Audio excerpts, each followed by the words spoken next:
All set? Okay, good evening and welcome to the May 13th meeting of the City of Kalamazoo Zoning Board of Appeals, a volunteer board appointed by the City Commission. Tonight's meeting is being held electronically and is being streamed live on the city's Facebook page and YouTube channel. Pete, will you please conduct a roll call vote for attendance or roll call for attendance? Yes, and please respond with your location. We'll start with Christina Doan. Present, Kalamazoo, Michigan. Mr. Flaw, Present, Portage, Michigan. Ms. Harrington, Present, Kalamazoo, Michigan. Mr. Carroll, Present, Kalamazoo, Michigan. and Ms. Vanden Hamburg, Present, Kalamazoo, Michigan. and Mr. Lager. Present, Kalamazoo, Michigan. All right. Does staff have any announcements or changes to the original agenda? The only change I want to acknowledge is this, we're still working out the kinks in this new agenda format from the Civic Clerk software. So H, I, and J are still appearing on the agenda page. H is public comment, I is City Commission liaison comments, and J is Planning Commissioner comments. Those three items are not part of this meeting tonight, just for the record. Okay, thank you. I'll now explain our procedure for tonight's public hearing. For each request, the secretary, Christina Doan, will read the application into the record. The applicant or a representative will then have 10 minutes to provide their comments. Following that, public comments received via phone will be aired for the panelists and audience. If the viewing or listening audience would like to comment on one of the public hearing items, you can do so by calling 269-226-6573. That number is 269-226-6573 and leaving a voicemail recording. Comments received by public hearing for a specific request will be played before the conclusion of that public hearing. After all public comments are heard, we will close the public hearing on the request. Once the public hearing is closed, the board will then conduct what is called a finding of fact, where the board states what they feel are the facts of the request. The board must first approve the finding of fact. Therefore, the first vote that you hear is not a ruling on the request, but the finding of fact. And then the board will discuss the request in order to determine a ruling. The board reserves the privilege to ask questions of people who have already spoken, even though the public comment portion is closed. Once discussion is ended, the board will move on to a roll call vote. A full board consists of 6 members, with 4 votes required to grant a variance or any other type of request. Ms. Doan, will you now read the first application into the record? Certainly. One moment, please. Mr. Chair? Yeah. We do need to cover the draft meeting minute approval. Oh, I'm sorry. And I know that, again, this is a new agenda format and we got to get used to it. So are there, can I have a motion for approval of the April meeting minutes? I make a motion to approve the April meeting minutes. Is there a second? A second. Any discussion or changes? Mr. Chair, there was one minor change which Ms. Vanden Hamburg found and emailed to Beth Cheeseman earlier today. It was just a name misspelling. Okay. So with that, the correction of the spelling of that name, all those in favor of approval of the meeting minutes from April signify by saying aye. Aye. Aye. And opposed, same sign. All right, the minutes are passed. Now let's read the first application into the record. Certainly, one moment.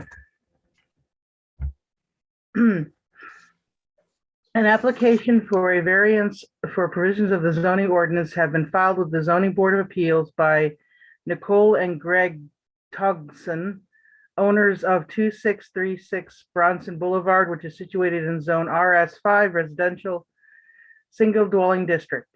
The applicants are requesting two items.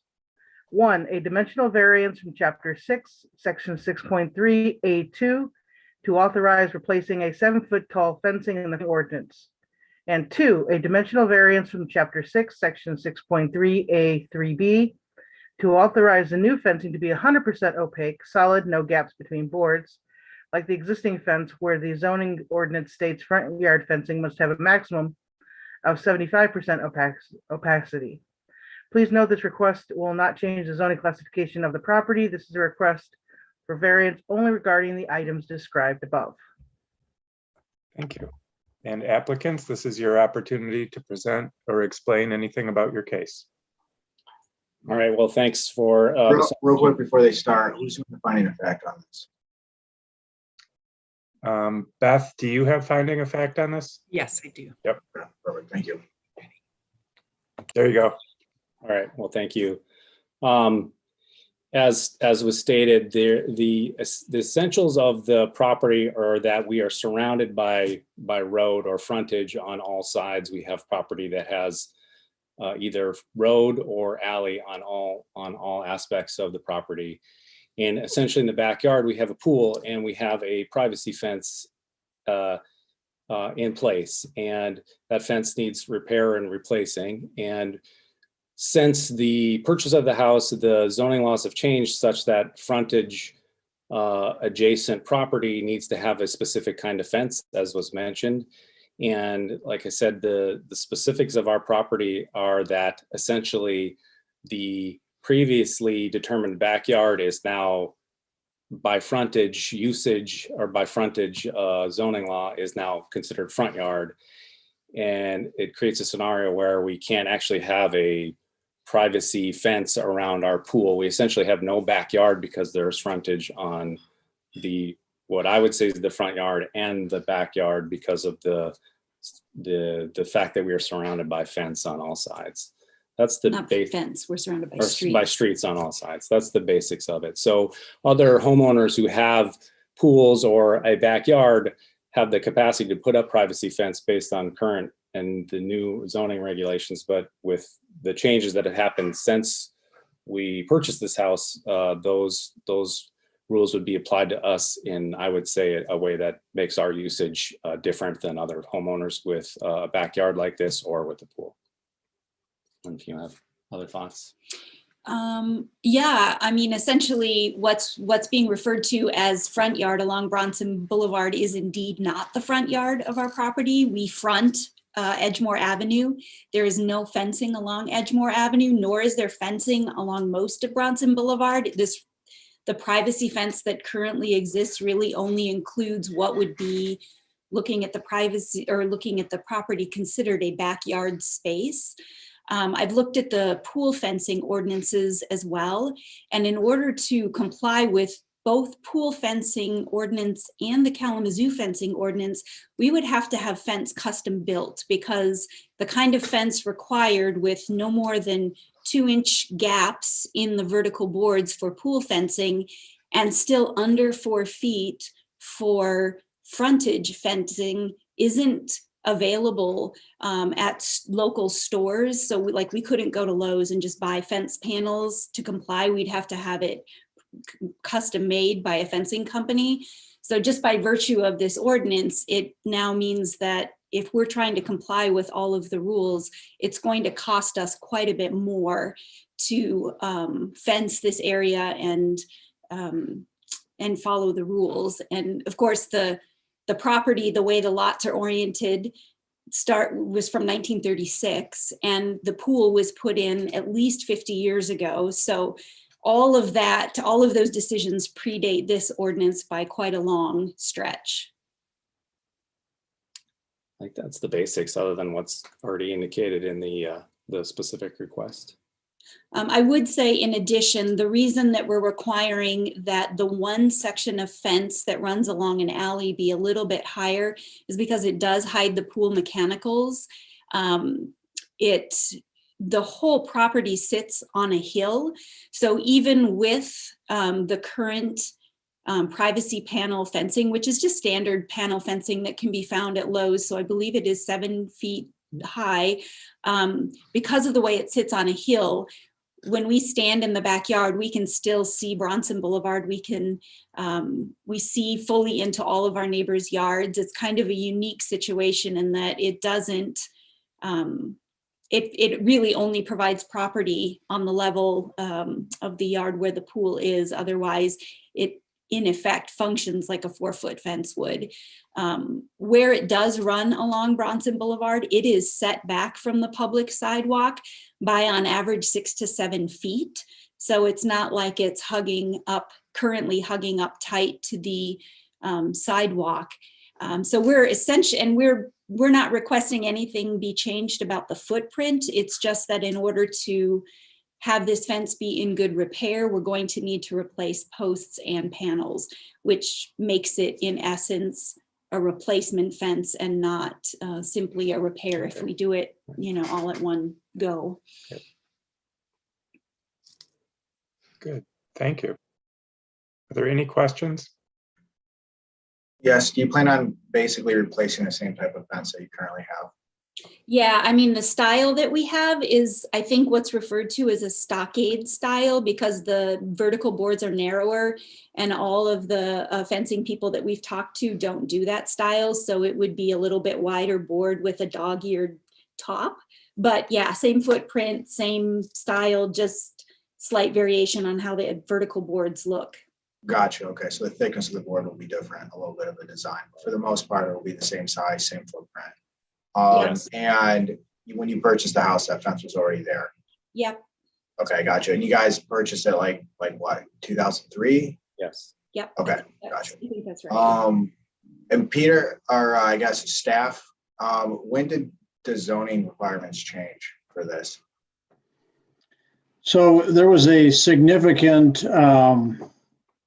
number of amendments to the zoning ordinance that went into effect October of 2005, and that did include changes to the fencing regulations because we had received a number of complaints over the years for vision obstructions, for privacy fences in the front yard, and tall chain link fences in the front yard, that were essentially set up for dog runs.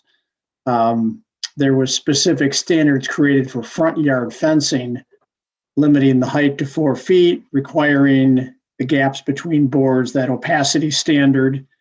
So it was October of 2005 that those changes went into effect. So it was shortly after their purchase of this property. Gotcha. And again, for the applicants, your address is Brunson Boulevard, correct? Correct. Okay. And so it's not Edgemore. And so the primary use of your house though comes from Edgemore. So you're claiming that your actual front door and use is really on Edgemore, not on Brunson.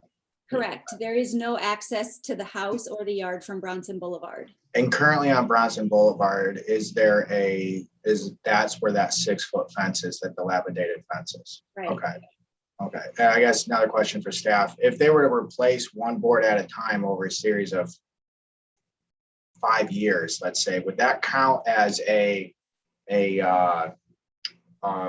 repair? I'm assuming they can still repair the fence. But for whatever reason, they can't take that 5-year time period and make it a short period of time. So I guess I'm just kind of curious from your perspective, the difference between a replacement opposed to a repair. That's a good question. And yes, you can maintain a non-conforming improvement like a fence. However, if 50% or more of it is removed, then it is to be replaced with a fence that meets the current ordinance standards. So if you were to replace, a few boards at a time, yes, you could call that, fence maintenance, and that would be fine. But in a situation where all the posts are in bad shape and those have to be pulled out as well, it turns into a project. And that's how it was explained to me, that it's a wholesale removal and replacement of the fencing along those two sides of the property. Well, all the way around what's considered the rear yard, I should say, but there's just the two sides that are, that the variance is needed from. Yeah, correct. And there's not like a stipulation in the code for corner lots. So I guess the question that I have is, if they were to replace 50% of the fence, that is considered a repair. And how long would they have to elapse in time in order to replace the other 50%? Is there a time stipulation on there? There is not a. Okay. Yeah, I mean, that would be an administrative call, whether this was a end around on replacement of a non-conforming improvement on a property, or if we were going to look at this and consider it routine maintenance of a non-conforming improvement on a property. Gotcha. Okay. So but I appreciate that, the property owners, said, here's what we would like to do. We just need to know what the process is, for approval, so that we can move forward and get the old fencing removed and a new fence installed before, more sections of it start to shift and fall down. Perfect. All right. Thank you. That's all my questions. For the applicants, what is the height of the current existing fence on the alley, in the alley? There's two alleys. One section of alley, I believe it's the 8-foot fence that my wife was talking about. And then the other fence is whatever the rest of those fences. It looks like it's 6 feet, whatever the standard fence height is. And are you proposing to make all of that length, both of those lengths, 8 feet? The proposal is that the south facing alley, which is the shortest section, would be the 8-foot section. And the other one? Would be the standard height, 6 foot. Thank you.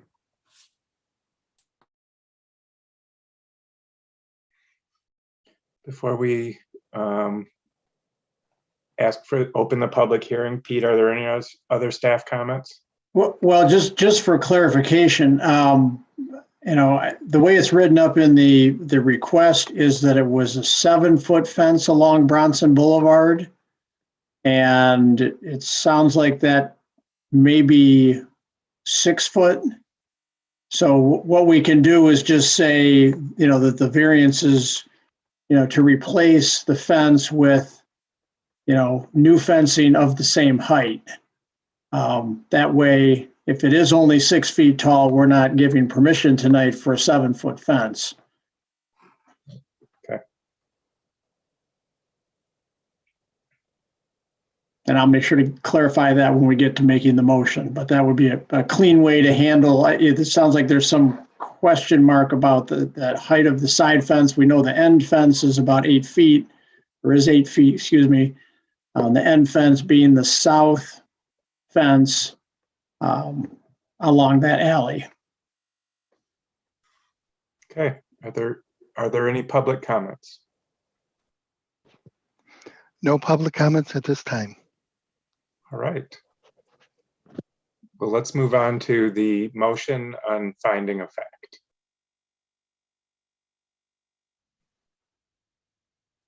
Oh, Beth, you're still on mute. I move that the finding of fact for 2636 Brunson Boulevard shall include all information included in the notice of public hearing dated April 27th, 2021.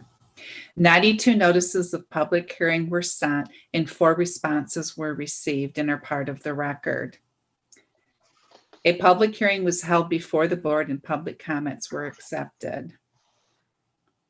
In addition to the information and documents contained in agenda packet staff provided for this request, the Zoning Board of Appeals received one additional document on this request.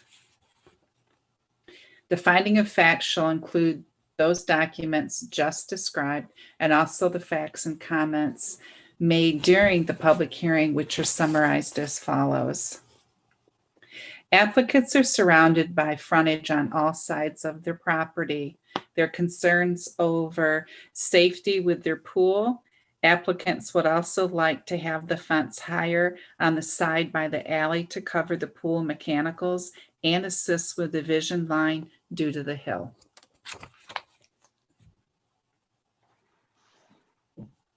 Okay, we have a motion on the finding of fact. Anything to add, or is there a second?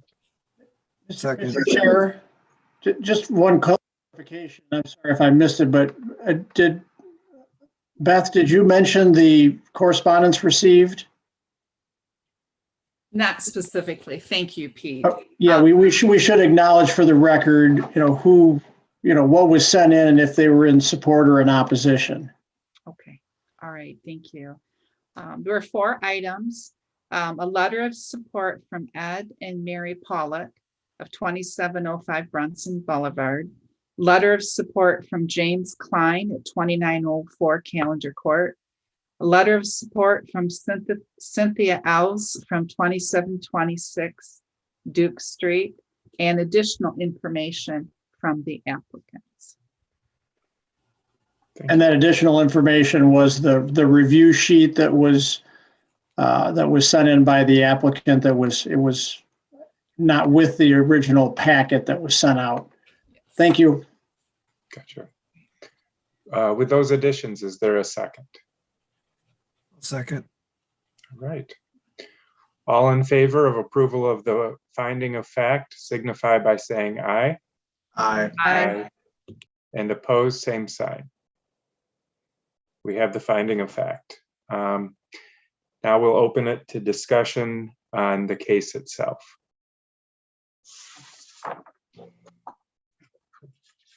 I'll start. I'm going to be in favor of giving them the variance.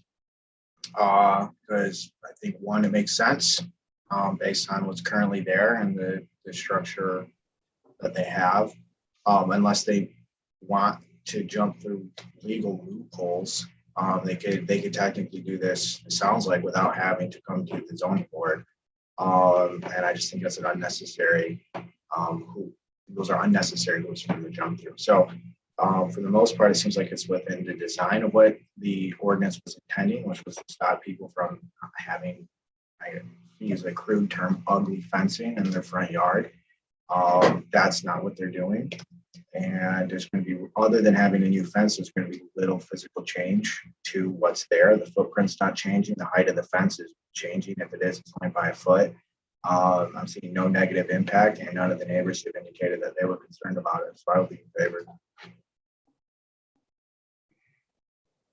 I'll be in favor too, for the same reasons that Chris mentioned. And I would just add that, the first element that we look at in deciding these dimensional variances, if there are special circumstances such as unique topography or shape of the parcel.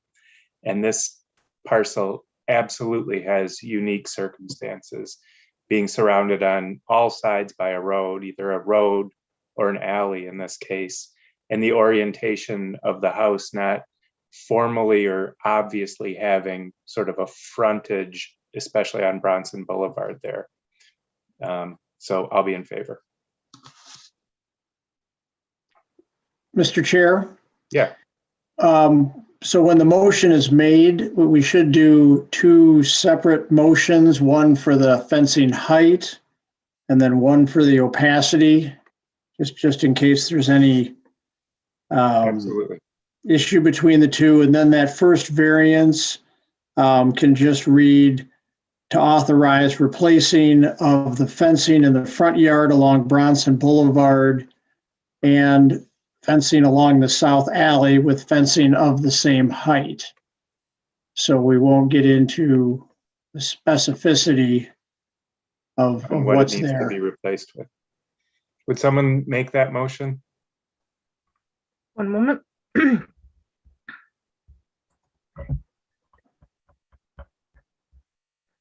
Okay, I make a motion for a dimensional variance from chapter 6, section 6.3A2 to authorize replacing fencing in the front yard along Brunson Boulevard and fencing along the alley to the south with a fencing of the same height as currently exists, where fencing in the front yard is limited to 4 feet under the zoning ordinance.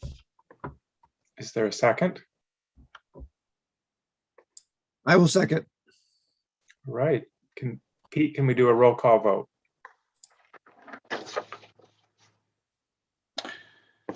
Let's start with Mr. Carroll, Yes.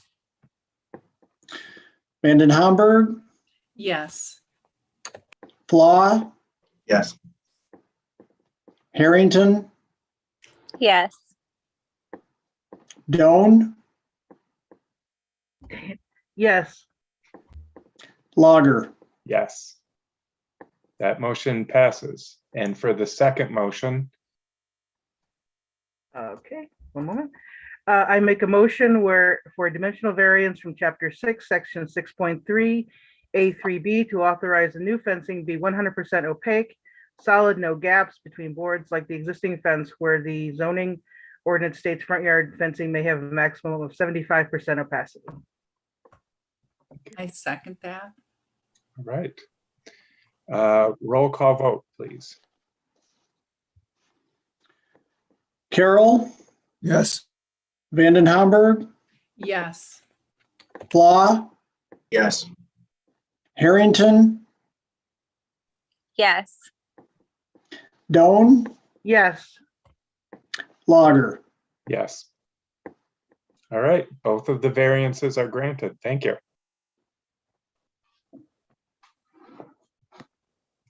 Thank you. Thanks. All right. Ms. Doan, will you read the second case into the record? Yes, one moment, please.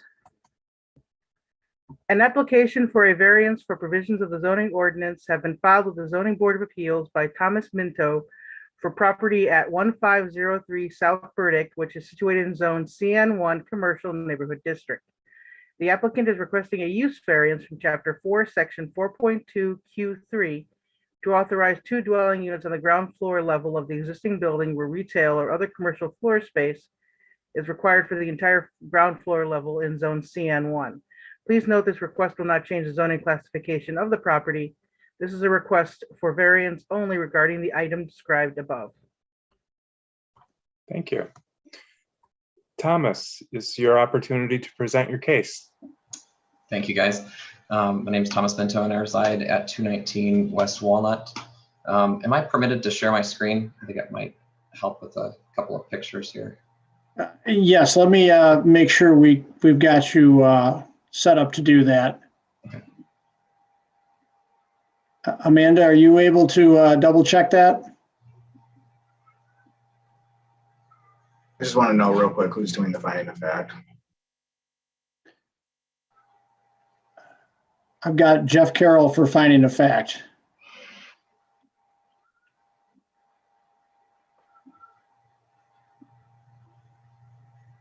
Let's see. Thomas, Yeah, can- I believe he has the ability to share his screen. Oh, okay. Thank you, Don. Yep, you bet. All right, can you guys see? Yep. Yep. Okay, so this is the house that we are currently under contract to purchase. I am also joined by Alice, the owner. She's in another link, so she'll be on in just a second. But I just kind of wanted to show the house. Where currently the upstairs is already rented out and is residential. And you can see the structure was originally built as a home. The furnishings like the kitchen and things still remain in the first floor unit on this side. The addition that was put on was used as a hair salon. It currently has a bathroom in it. It does not have a shower, but it could easily be added to a small, kitchen and expand the bathroom slightly. But you can see that it's very low entry, so it would make And I have not ran this past a contractor. I've not, they've not done the full diligence on what it would take, but it could easily be a low mobility or a handicap accessible unit on this side. So the next picture, or the next thing I want to show is just kind of the general layout of the area. Directly, this is the house here, and directly to the north is one commercial space that is used, it's office space. But you can see that the remaining properties to the south and the north on the block are all residential, with the exception, I don't know the zoning of this property right here. It's a garage, but it's not a commercial garage. It just looks like a large, they use it for keeping toys or something. It's not a commercial building. But you can also see on the property there's enough parking. There's parking spots here and here, here, here, and here. So there wouldn't, if we move to put this as full residential, there would not be the need for any on-street parking or anything. And you can access the building from the back. This unit has a egress point here and egress point here. So that is pretty much what we're looking at doing, just kind of keeping the outside of the structure would not change. The inside, there'd be minimal modifications. It's already mostly plumbed for everything that we're looking for. Electrical is already set up, heating, all those requirements are already set. So, and like I said, the second floor is already used for residential and currently occupied. So it'd just be adding some units into the first floor. The area on South Burdick, I think the intention of the zoning is that the main streets were at one time mostly becoming commercial properties. There wasn't, the desire to live within the city was kind of dwindling. Now that is the exact opposite. The small commercial spaces, there's a sort of a plethora of them around Kalamazoo, and there's not enough housing units in Kalamazoo. So I think it fits, and then it's a variance. So if that trend changes and the community goes the other direction, 20 years from now, and it does need to be commercial space, or that need arises, then it could easily become, soft offices or something in that event. But for now, while that need is here, that's what we'd like to do with it. So do you know how long it's been since there has been commercial office or retail tenants in that space? I will let Alice speak to that. I don't know how long. Currently, it is empty on both sides, so I don't know that. Alice, are you able to answer that?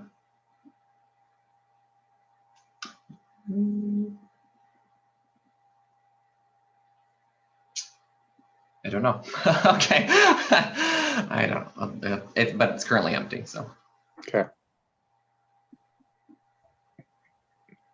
All right. Any additional questions for Mr. Minto?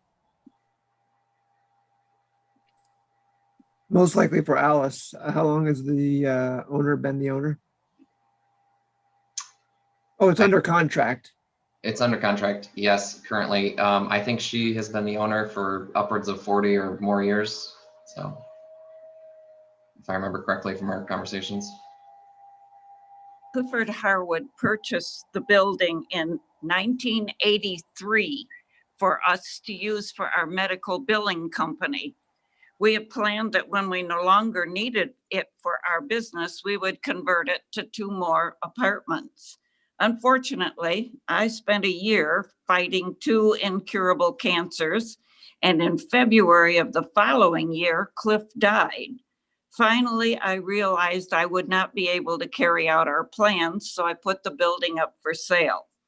I was incredibly pleased to find someone interested in buying the building with the same vision as we had for the property.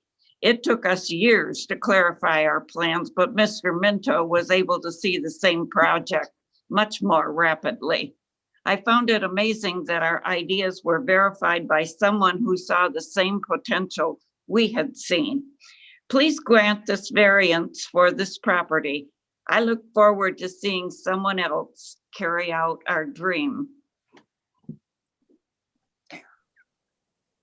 Thank you. Thank you.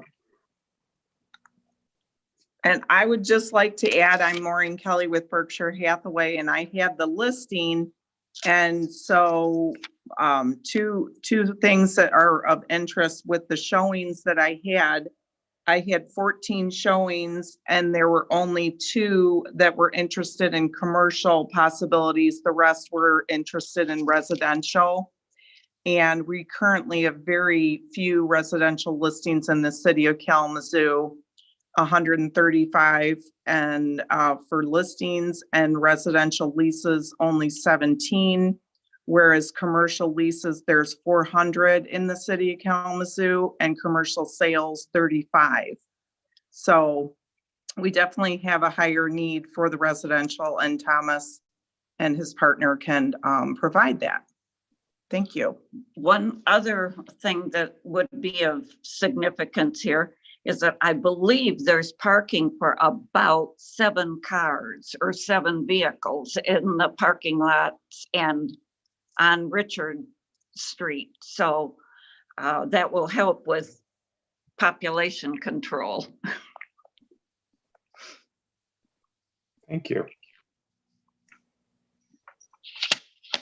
Any additional questions? Hearing none, are there staff comments? Yeah, I'll just make a few quick comments here. Thomas mentioned the surrounding area and what that is zoned, and the surrounding area, even down, what is the side street? Down Richard Avenue, that entire side street is all CN1, commercial neighborhood, in addition to the properties fronting on Burdick Street. So there was a period of time where it indeed shows that the city thought this whole area would continue to grow in the direction of commercial uses, and there'd be less and less residential. And it's not really how this area has evolved. There's a number of single-family occupied dwellings. There are multi-unit dwellings, as well as some low-intensity commercial uses in the area. So looking at the future land use map, so when the master plan 2025 was put together, this area was identified as neighborhood edge. And that neighborhood edge was just that. It wasn't slated as a commercial area. It was given the neighborhood edge designation because it was really a border area where there was a low to medium density residential, as well as small scale commercial uses. So what's being proposed is in line with that neighborhood edge category, which does allow for residential uses. What I would anticipate as we go through these rezonings of various areas of the city, I think this might be a candidate for one of our live work categories, live work 1 or live work 2, which again promotes a mix of residential as well as commercial uses. But this CN1 zone district has that hard and fast requirement that there's not to be any residential units on the ground floor level, and that's of course what has brought Mr. Minto before the board tonight, and is needing the use variance for. So staff is supportive of this proposed use variance, and we do see how it does fit with the surrounding area. Excellent, thank you. Any questions for Pete? No. Let's open it to public hearing. Are there public comments? No public comments at this time. Thank you. Jeff, can you do the motion for the finding of fact? Move that the finding of fact for 1503 South Burdick Street shall include all information included in the notice of public hearing dated April 27th, 2021. 46 notices of public hearing were sent and 1 response was received and is a part of the record. That consisted of a letter of support from the Edison Neighborhood Association at 816 Washington Avenue. A public hearing was held before the board and public comments were accepted. There were none. There were no additional documents provided to us or images in addition to those documents found in the agenda. The finding of fact shall include those documents, The finding of fact shall include any documents, including the letter of support just described, and also the facts and comments made during the public hearing, which are summarized as following. Thomas Minto spoke on behalf of the application and was joined by the current owner of the property, Alice. The property is under contract currently. It was originally built as a home. The second floor is currently used as residential rental, and the attached addition had previously been used as a salon. The ground floor, the space in question for this application is currently vacant. A substantial number of surrounding properties are residential. Applicant believes there is plenty of on-street parking to support another residential use on this street. The future land use map designates this area as neighborhood edge. And this request meets the spirit of the land use designation. Thank you. Mr. Carroll, just one clarification. It was off-street parking that was identified, that there was numerous off-street parking spaces available. I meant off-street parking. Gotcha. Is there a second for the motion on finding of fact? I second the motion. All right. All in favor of approval of the motion on finding of fact signify by saying aye. Aye. Aye. And opposed, same sign. Motion carries. And now we'll open it to discussion on the case itself.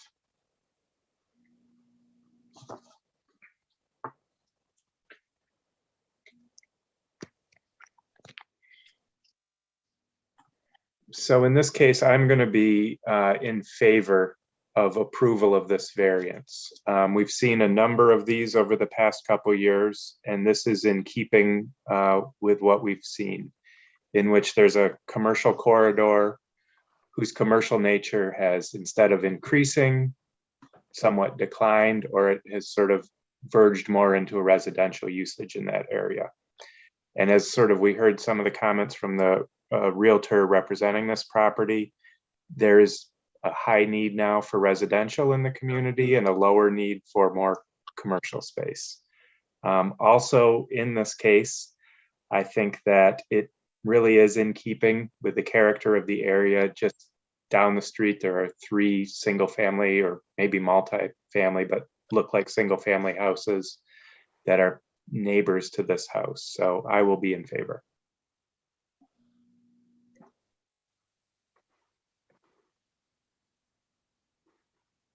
Hearing no other comments, shall we do a roll call vote?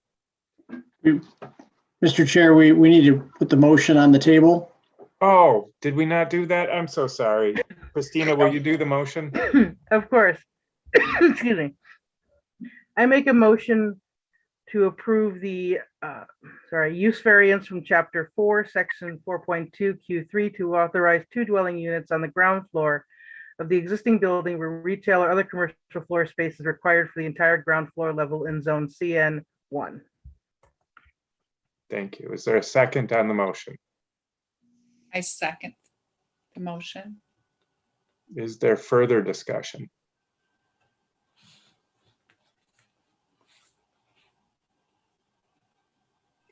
Hearing none, let's do a roll call vote. We'll start with Ms. Vanden Hamburg. I think that was, you're still on mute. Yes. All right. Flaw, Yes. Harrington, Yes.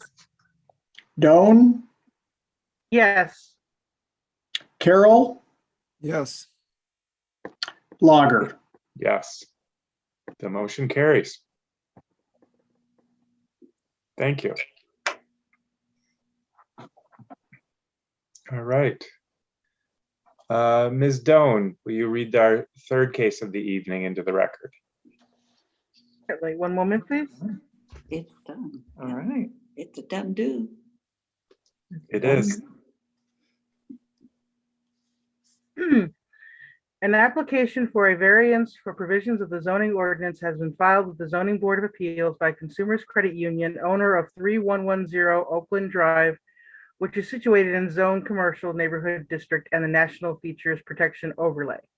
The applicant is requesting a variance from the Natural Features Protection Ordinance, Chapter 50, Section 50-6.2, K.8C, to authorize a small portion of the parking lot in the northwest corner of the site to extend within the critical root zone of an existing 42-inch maple tree. Please note this request will not change the zoning classification of the property. This is a request for variance only regarding the item described above. Thank you. Applicant, this is your opportunity to present any further explanation.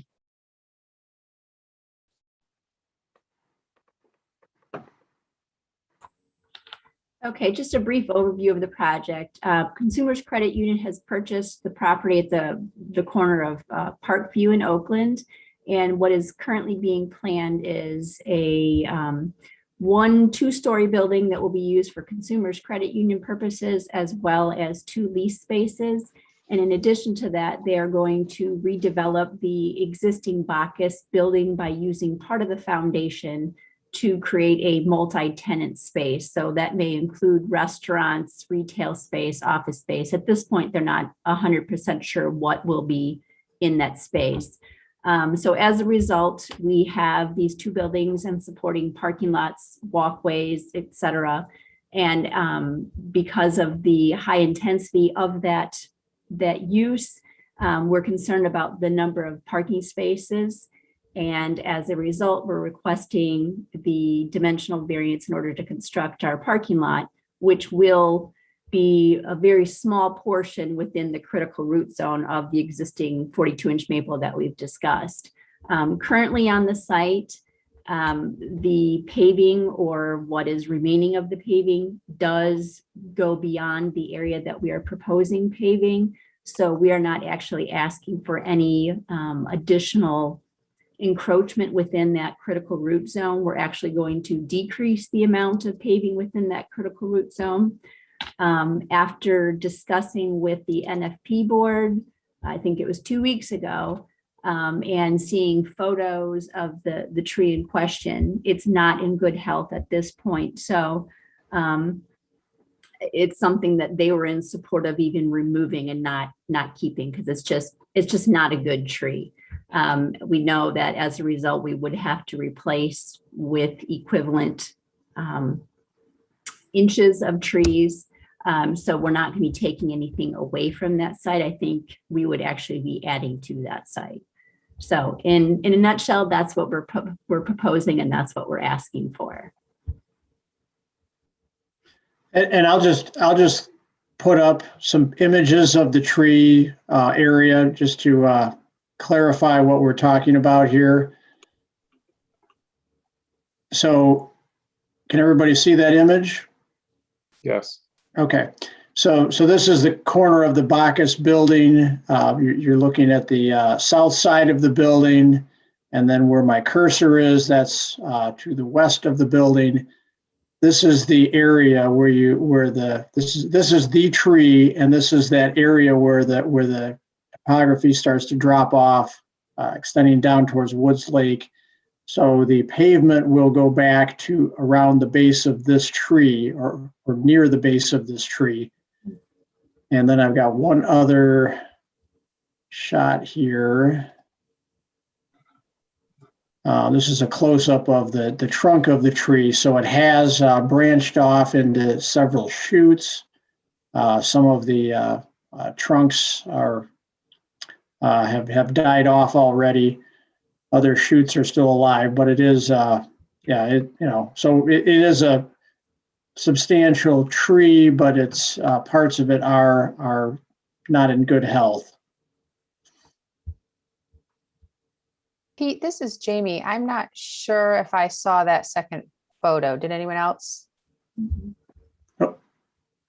Might be useful to see. Let me go back. Yeah, and then I was going to introduce you, Jamie, to see if you had any other comments, but let me go back to my screen share.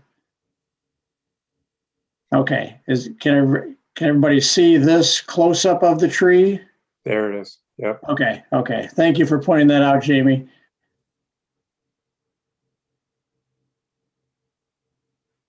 All right. So, okay, and so with us also tonight, we have Jamie McCarthy, who is our liaison to the Natural Features Protection Review Board. She prepared the memo that's in the packet that articulates the two requests that went to the NFP board, and the one for the dumpsters was not something the NFP board looked at favorably. So there's going to be a redesign to reposition the dumpsters.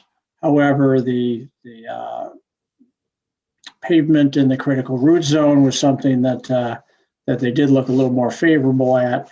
But Jamie, do you have any other general comments you want to make about that, about the meeting or the site development? Yeah, I'll just mention that the NFP review board, I feel like asked a lot of questions. They asked a lot about the design and all of the different considerations that were put into it. And as Pete mentioned, the encroachment into the critical root zone seemed like it wasn't actually going to be threatening the health of a viable natural feature, but that the dumpster enclosure was something that perhaps could be designed around, or maybe a different type of variance could be sought instead of the natural feature variance. Maybe a parking variance or something could be sought. I think the applicant was, again, as Pete mentioned, going back to look at their design and see if there were maybe some other parking options off-site or shared type parking options.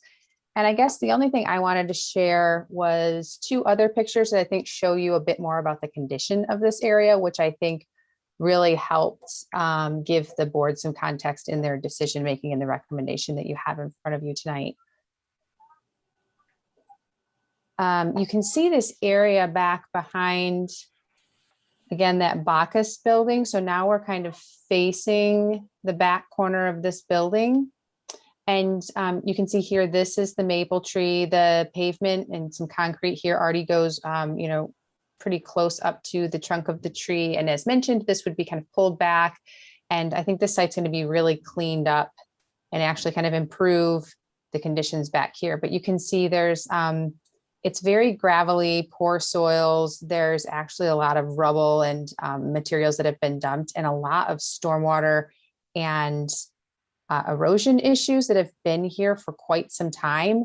So the curb and gutter type parking lot will actually probably help at least stop some of the continued degradation that they see back there. And as well, you can kind of see this is looking south. So DNW is here, and you can see, the dumping and probably some of the materials that have been placed in here to try to prevent some of the erosion, but not really done in a way that's going to create a long-term solution. And so the site here, again, the board felt that the spirit of the NFP code wasn't really being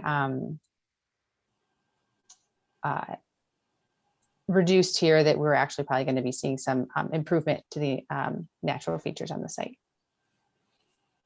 I'm happy to answer any questions the board has them.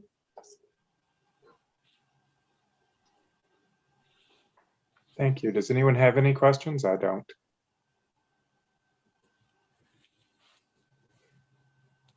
Hearing none.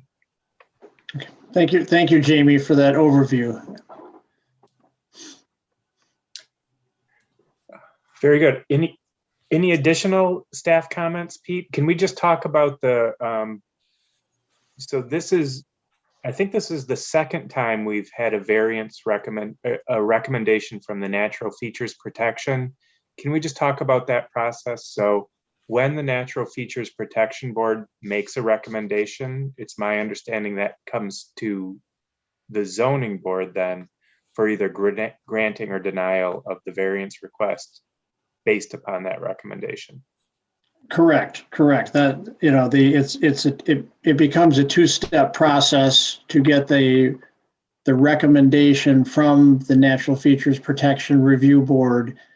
And then it is the realm of the Zoning Board of Appeals to actually grant the variance from those ordinance provisions of the Natural Features Protection Overlay. So yeah, it becomes a two-step process. It also provides the Zoning Board of Appeals members with a lot of background on the particular details, because we delve into building height and setback and use regulations a lot, but we don't get into the slope, woodlands and water feature protection areas. So it is helpful to have this background in these memos, but it is a two-step process. It's very similar to approval of like a rezoning where the planning commission makes a recommendation, which then goes to the city commission for the final review and approval. So that's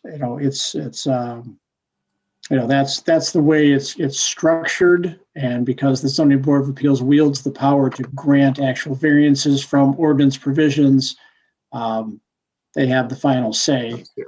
Okay. Yeah.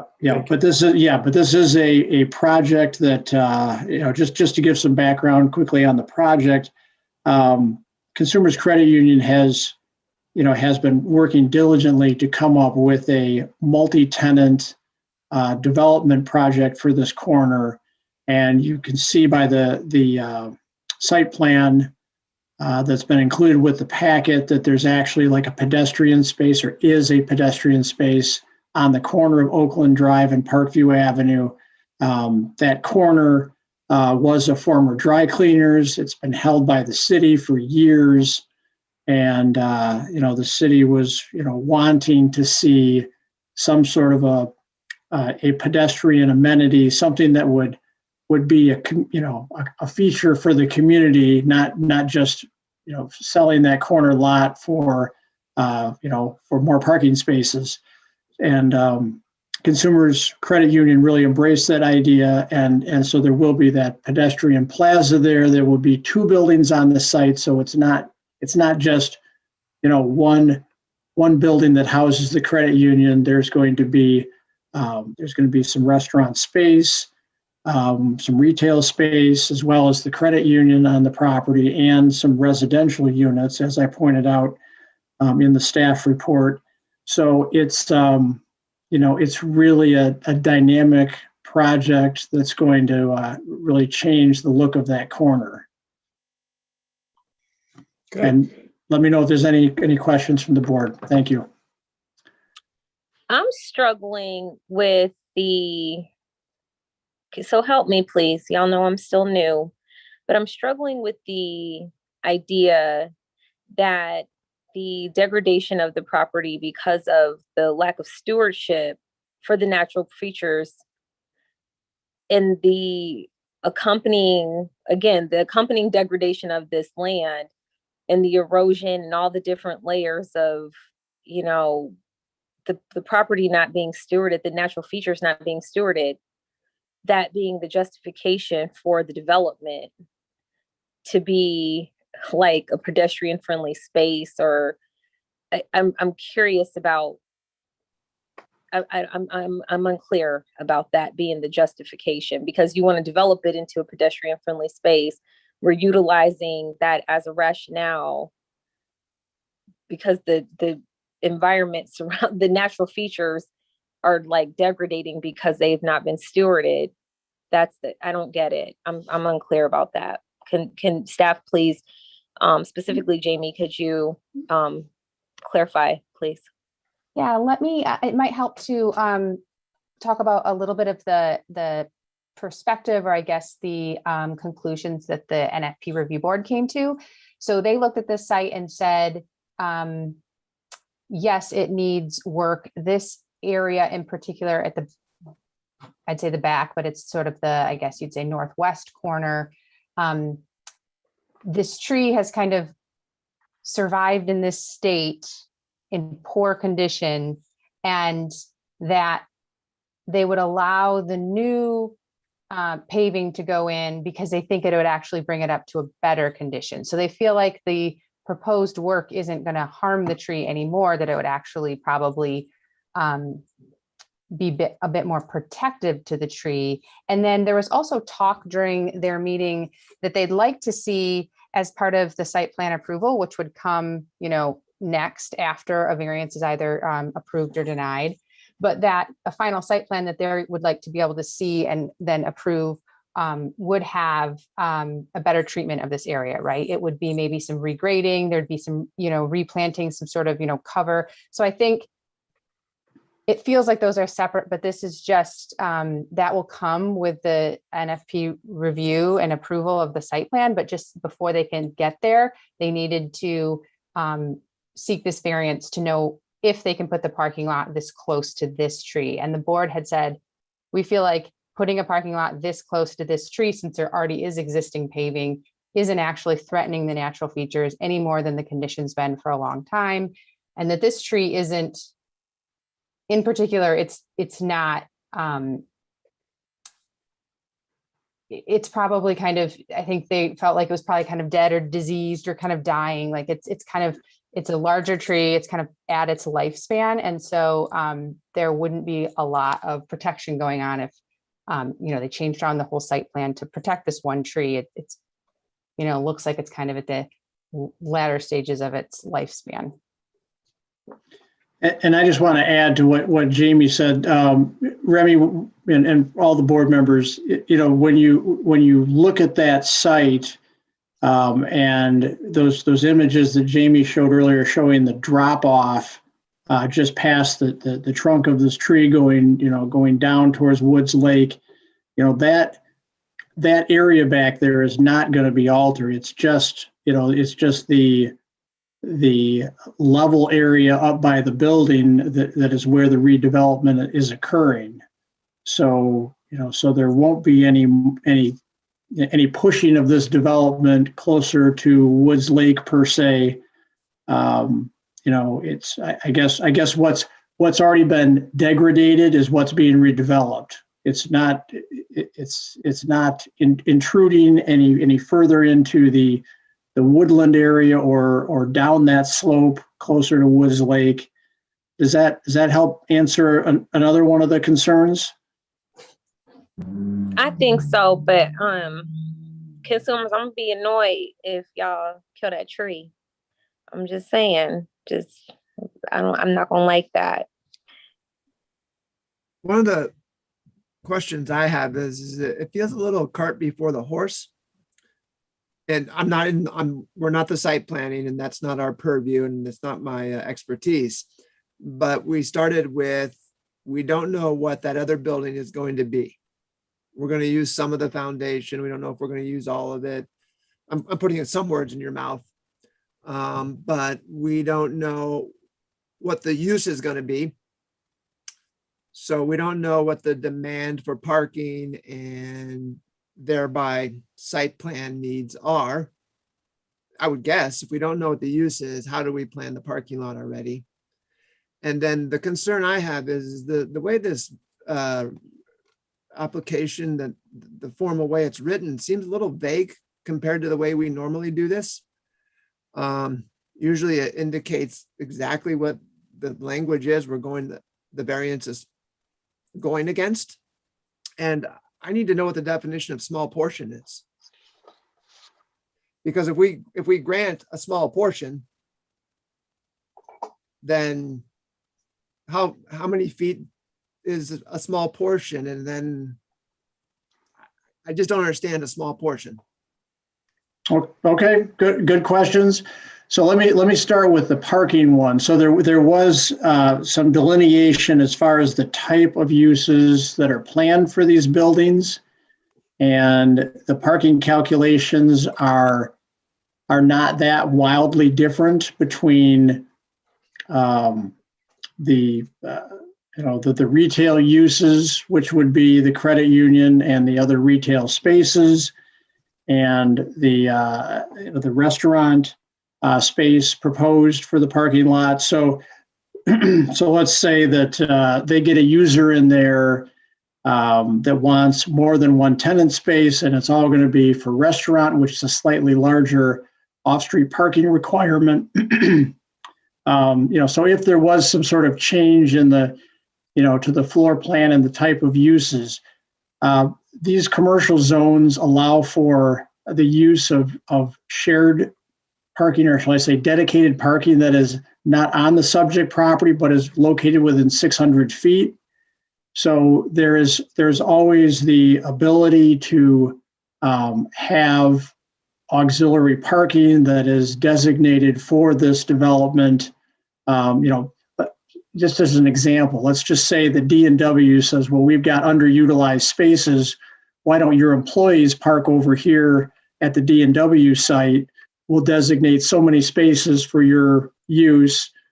And then that would, then you'd have all these other spaces freed up for customers coming to to the restaurant and the retail stores at this corner and the credit union. So there's flexibility in the parking standards, I guess, is one of the answers to those questions on, if there's some fluidity to how it's being used, then how can you really nail down how many parking spaces are needed? Because if the use is less intense, you need less parking. It goes the other way. If you need more parking, you go to D&W, but if it's less intense, you need less parking. So if we knew our use, we'd know how much parking we needed. Well, yes, but it's not going to get, I don't see us going in the direction of anything less intense on this site.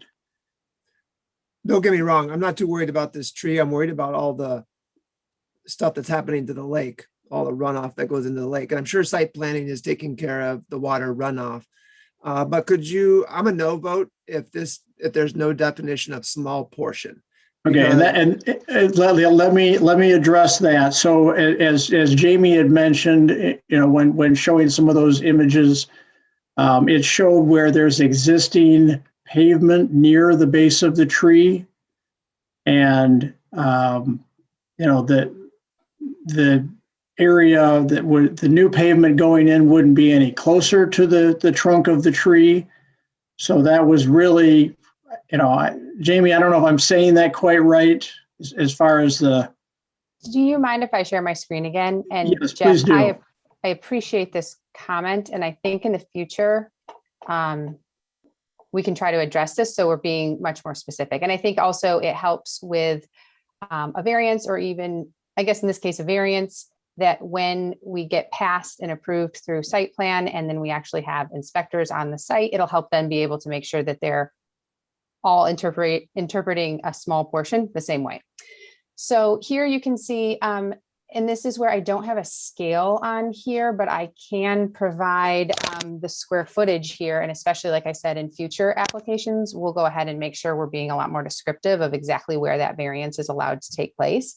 But the area we're talking about is, you can sort of see this small dotted line here is the critical root zone. And so the square footage that they're allowed to build inside or pave inside the critical root zone would be, this square footage, which, like I said, in the future, we can describe that a lot better and provide a square footage for you. But this is that variance that they're going to be allowed is here in this critical root zone of the tree that's located here. I would think the NFP would want to know. I mean, if they were making an informed decision, they would want to know the square footage. Absolutely. So the hard part is, we sweated the first applicant over a 6 foot, 7 foot fence, and we were very specific. We didn't say you can put up a fence. We said you could replace the existing fence. And we were very specific not to let them go over. And so I don't think it would be fair to one applicant to be specific, and then to another applicant have an undefined small portion. It's just not No. how business is done. And in the future could start now. I'm inclined to vote yes on this Yes. proposal. And that's because, to my way of thinking and what I'm hearing, the parking paved area that is already there, the Consumers Credit Union, what they're doing, it's going to be less. So I'm confused as to why this is an issue. And then once you put the parking and whatever it is they do with the concrete to make it look nice, then you're not going to have all that water runoff and more of the damage to the soil and the degradation to those trees. So I see it as a win-win. So ultimately, I see the phrase "a small portion" as completely superfluous to the construction of the request. I feel like the request is asking us to authorize the parking lot be extended into the critical root zone. It doesn't need to be drafted to even include that phrase. And the critical root zone, just for clarification, Jamie, what is it's so many feet of distance out from the tree for every inch of the tree trunk for when you calculate critical root zone? Yes. You're testing my memory on the, give me just 1 second, I'll find the. So it's based on the diameter of the tree trunk, the critical root zone can be substantially large. And which in the case of this particular tree, which has got multiple stalks coming off that trunk, and some of those stalks or stems are dead at this point.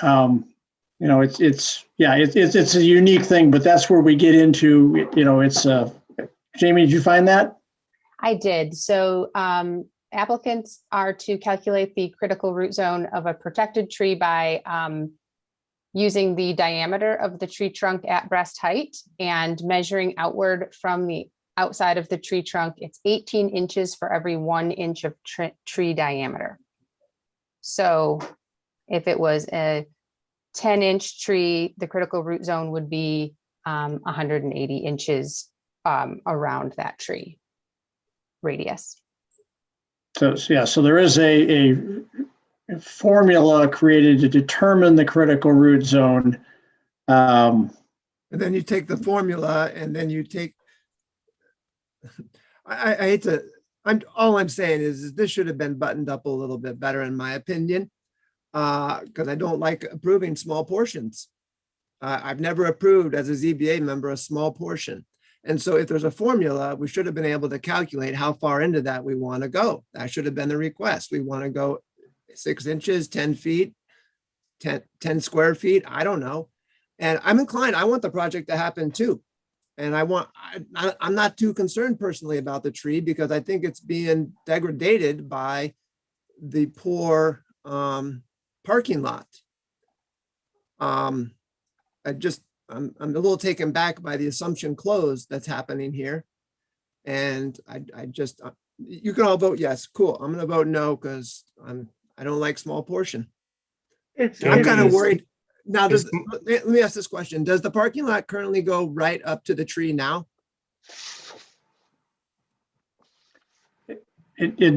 Well, it does not go right up to the tree.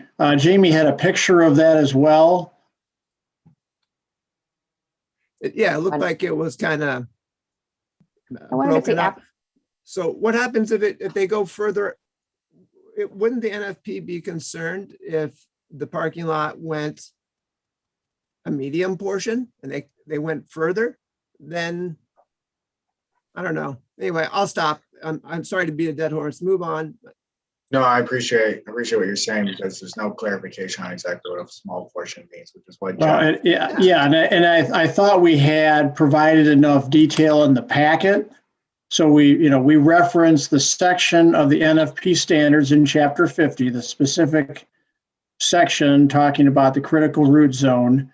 We identify the 42-inch diameter maple tree, that is the subject tree in which the parking lot is being placed within the critical root zone of, and then I can't get the packet to open up right now. We take the site plan and we measure from the proposed area to the tree trunk, and we determine the small portion size.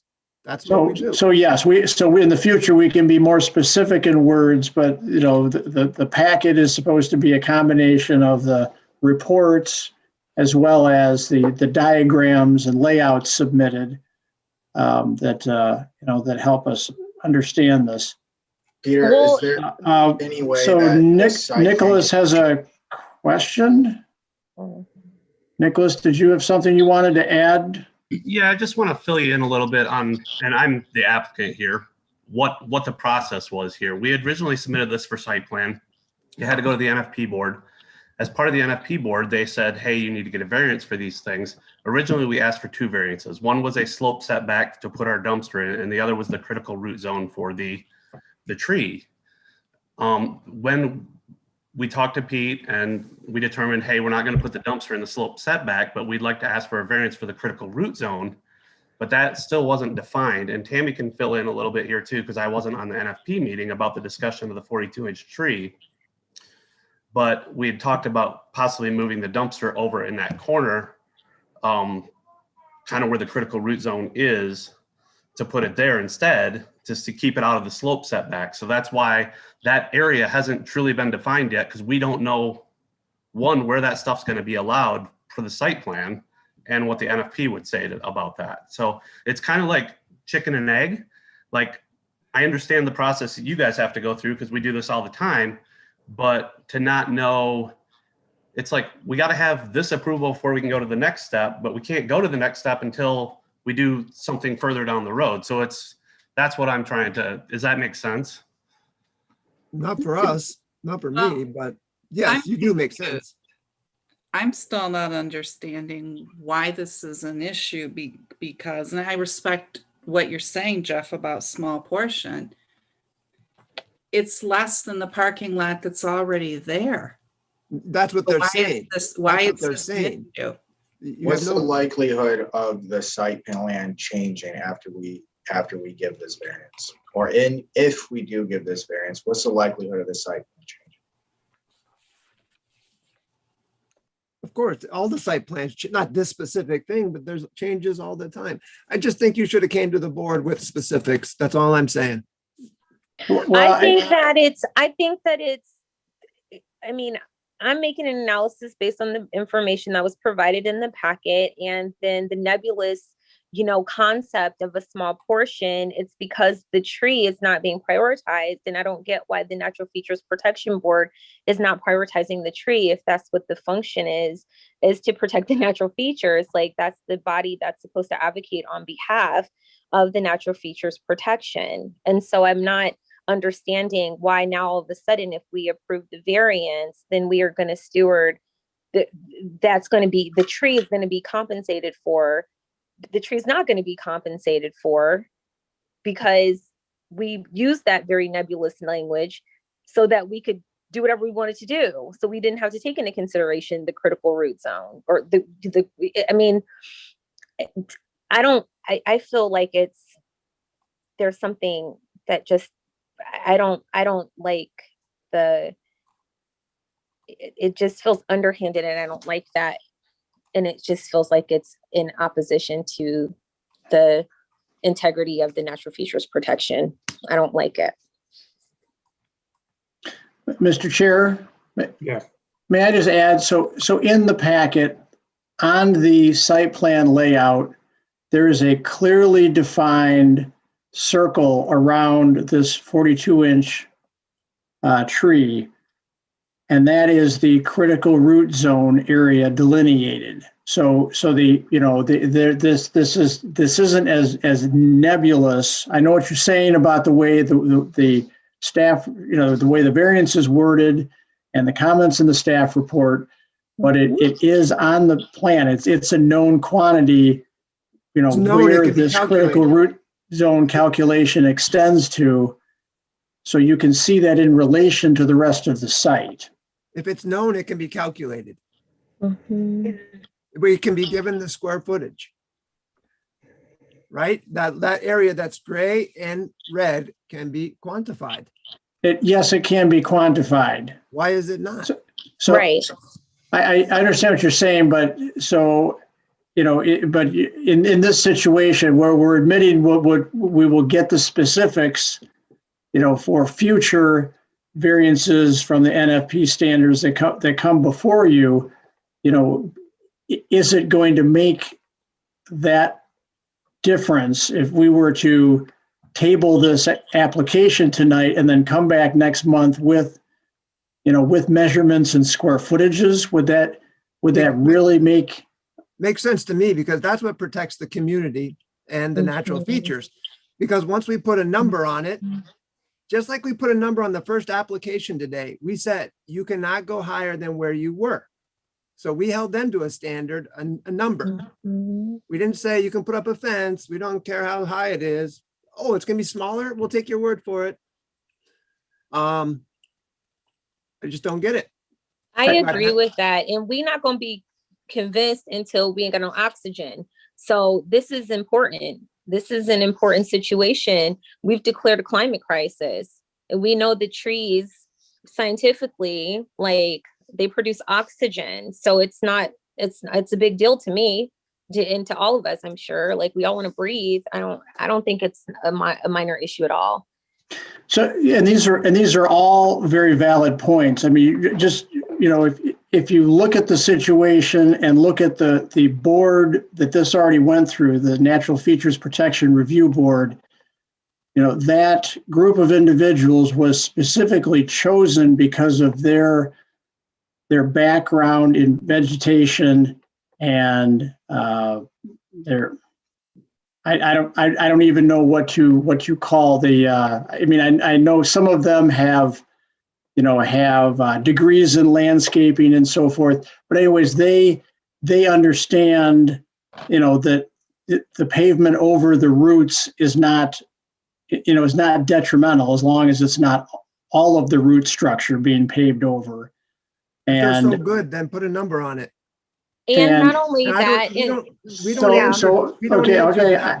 let me finish.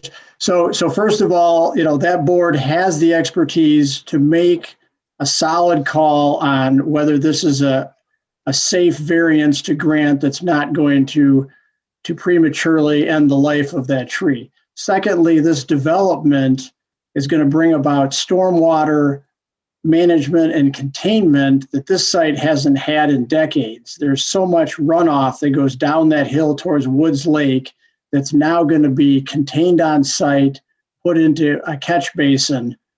So, there are numerous environmental benefits to this redevelopment. So I understand the point being made tonight, but I also wanted to make it clear that there have been, expertise put into making the recommendation that's now before you. And, Experts have numbers. Experts provide numbers. Yep. Jamie has a question. Jamie, could I ask, was the intention of the NFP review board and its recommendation to allow the construction of the parking lot to extend within the entire critical root zone of the existing 42-inch maple?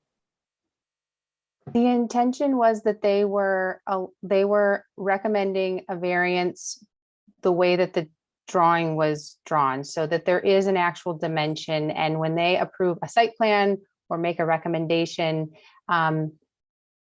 that plan, once approved, stands. And then when it gets built in the field, inspectors would be there to be able to measure and make sure that the plan in its dimension matches exactly what gets built. Clyde, I wonder if we could construct or word the motion to include this drawing and define critical root zone by reference to this drawing. You mean do the math? I'm not sure that's necessary. Clyde, do you I- think that that's well- possible? That's what you're saying. Well, I think that's a good question. Setting a precedent that, holds us accountable to what Mr. Carroll is saying. I subscribe to that completely. I just think it's important to preserve the integrity of the natural features. I mean, we have to set a precedent. I just think it's important. I want to vote yes. Just give me a number. I'm a yes vote. Well, let me answer the chair's question. And in terms of what he asked, in terms of using this document, this as part of, and including it in the motion in terms of the encroachment into the critical root zone can't exceed what this document demonstrates. Now, I would point out, and having looked at a lot of drawings over my career, it appears, there's a radius line of approximately, if I can read it correctly, approximately 12 feet that is very close to the tree in question. It appears that, again, there's no scale, but that line shows approximately 12 feet in a radius. It doesn't go all the way to the extreme end of the dotted red line. And in fact, the dotted red line exceeds the 12-foot radius line. But it appears that I'm going to say approximately half. So you're looking at no closer than 6 feet to the maple. You could perhaps craft that the variance is granted, provided that the pavement doesn't cover more than, unfortunately, because it's a radius, it does get rather close there at the corner of the building. But that's one way to look at it. And I to answer to your question, Mr. Lager, is yes, you could make reference to this this drawing as part of the motion. Now, the other option is, and I don't think that the requirement that Mr. Carroll is asking for is necessarily onerous, is that you could certainly postpone action on this item for 1 month so as to get a quantifiable number. It is calculable. And then we all save credibility. We don't approve something that's a small portion. NFP maintains their credibility. We maintain our credibility because we're serving the community here. And I don't want to approve for my community. I don't want to go out. I don't want to be on the record approving a small portion. I would ask they come back with a number. The applicants, looks like they have questions. And or would like to make a statement. Tammy, do you have your hand up? Nicholas, go right ahead. Can I provide the number right now? Because I can tell you what the number is. That was never asked of us. We figured the drawing was enough to say this is what we're asking for. So because we were never asked that, we never provided that number. That number is roughly 1,200 square feet. Is that in the critical root zone, Nick? Correct. So the size of a home. Wow, surprising. I don't understand. So Jamie, is that 1,200 square feet, is that in the critical root zone? And so that means that the tree will be like excavated or what? Like, what does that mean? No, so the whole purpose of protecting a critical root zone of a tree is that if there's a lot of compaction because there's construction vehicles, if there's dirt like spoil piles, if there's building materials that are stored. Sure. When the standard was written, the intent was that you don't just protect a tree by saying you're not going to cut it down, that you would also make sure that that tree's root zone doesn't get driven over, compacted, the roots don't get damaged. And so that's where the requirement is that during construction, there has to be fencing around the critical root zone to really make sure nothing gets in there and causes damage. And that's where they looked at this case and thought there is already existing concrete in this critical root zone. They're not proposing to make it worse, and this tree has survived. So it doesn't seem like what they're proposing is actually threatening the natural feature. So I have a question. So the 1,200 square feet is how far they wish to encroach into the critical root zone, correct?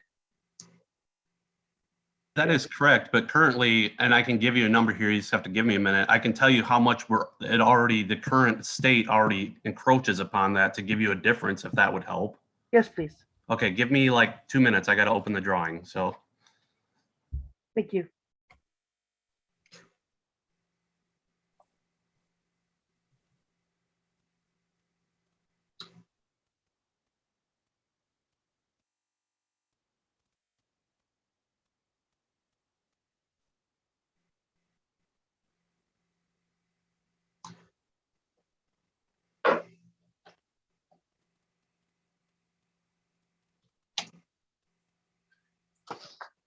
And I also, this is not my expertise, but I have a hard time believing that or understanding that a house can fit in that. I'm using it as reference, but there's 2 parking spaces there, right? Is that what I'm seeing there on the right side of the dotted? So there's 2 parking spaces. What's that, 20 feet? It seems like 1,200 is larger than this space that's gray inside the dotted line. Isn't square feet calculated differently, though?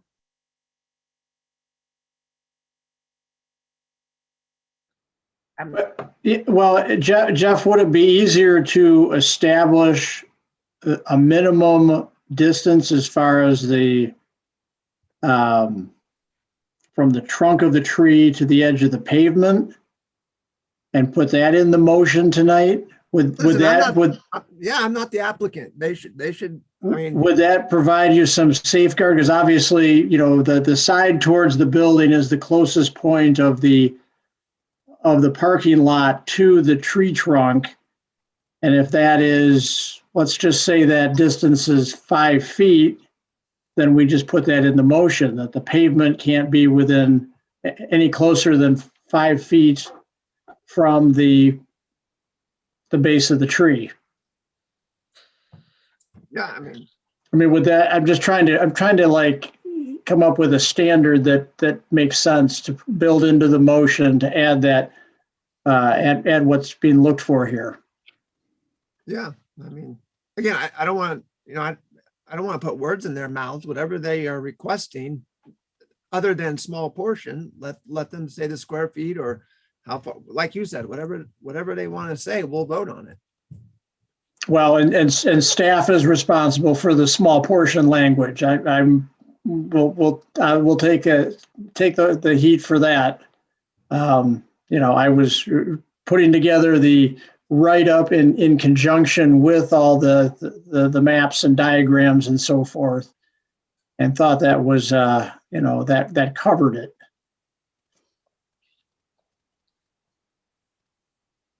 I wanted to note that at the beginning of the conversation about this issue, it was, you know, asserted into the conversation that the tree had reached the end of its life cycle.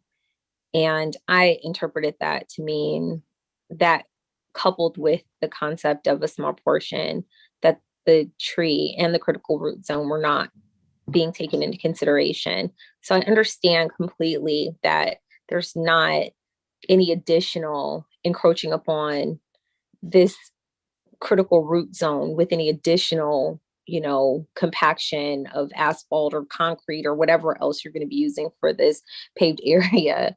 But I think that what I'm raising, and, you know, I'm not conflating it with Mr. Carroll's objection about the nebulous language, but the underhanded way that we're not setting a precedent that the Natural Features Protection Committee that brought this before us today, I feel like we're not protecting the interest of protecting the natural features.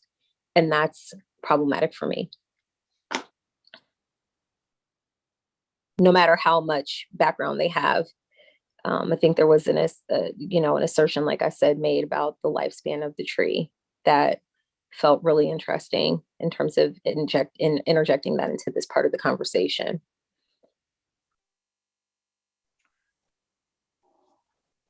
Mr. Chairman, Yes. 1,477 square feet are currently in the critical root zone. Of the parking lot? Of the parking lot, yes. The existing parking lot that exists today. What was that number again? 1,477 square feet.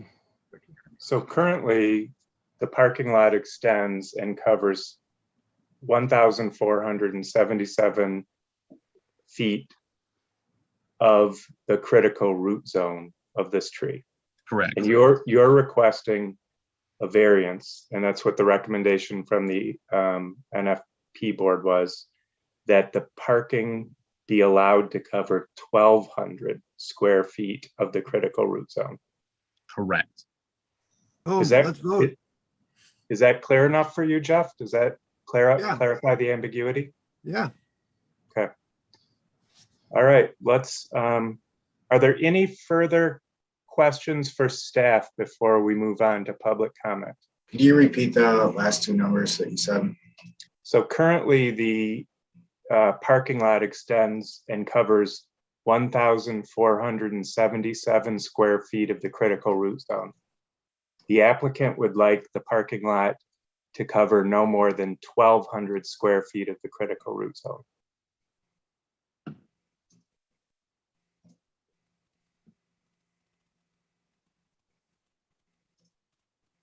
Okay, are there public comments? No public comments at this time. No more, you said, than 1,200? 1,200.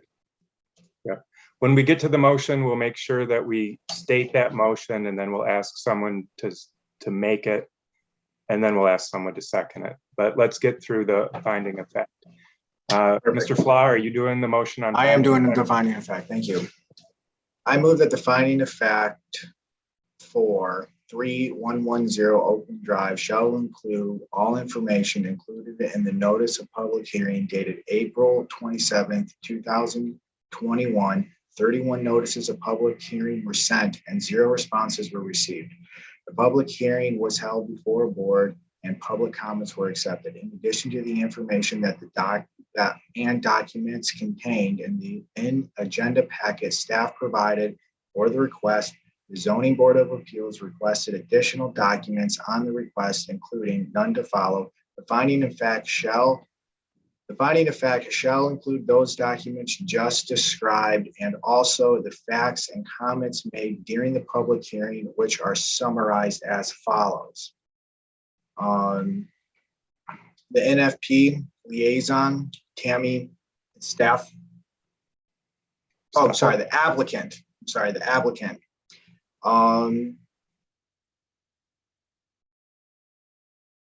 Made a request to redevelop the area for the property to use for multi-tenant space. The intent is to make sure that there will be adequate parking for the tenant and the intended use. Note, staff displayed pictures of the tree, noted that the city wanted that particular area to be improved.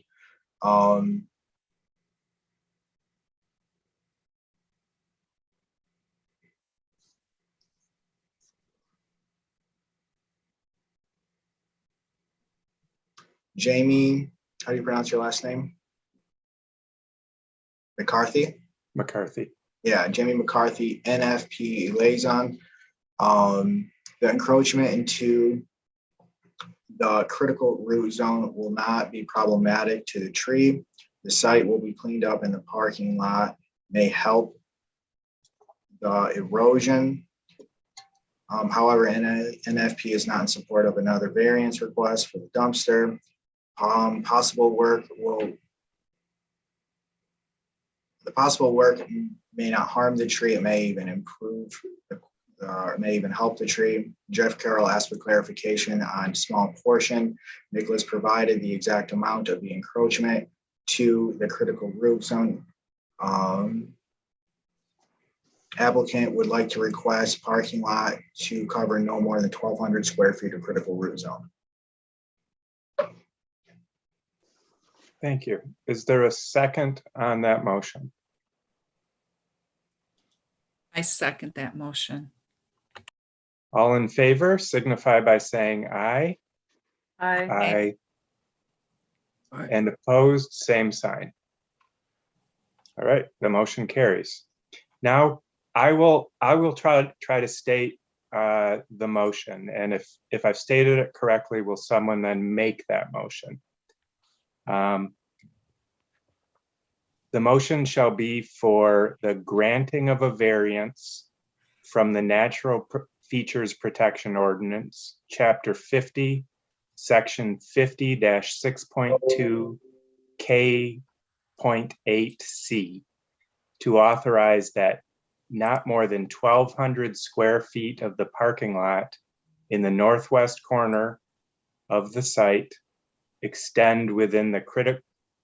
be constructed to extend within the critical root zone of the existing 42-inch maple. Would someone make that motion? I make the motion as stated. Thank you. Is there a second? I second that. Second. Discussion.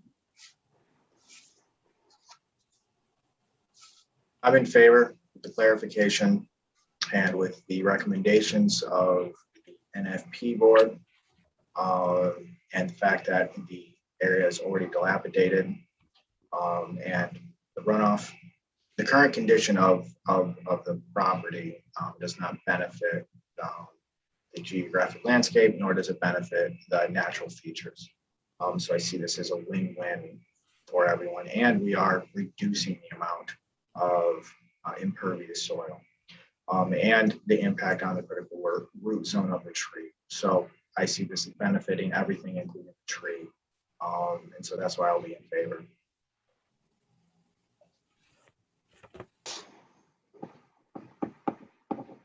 All right. Pete, can we have a roll call vote? We'll start with Mr. Flaw, Yes. Harrington, No vote. Doan, Yes. Vanden Hamburg, Yes. Carol, I actually have to apologize. Was the square footage in the motion? 1,200 square feet. Yes. Lager. Yes. The motion passes. Thank you. All right. Ms. Doan, will you read our last case of the night into the record? Yes, just one moment, I have to find it.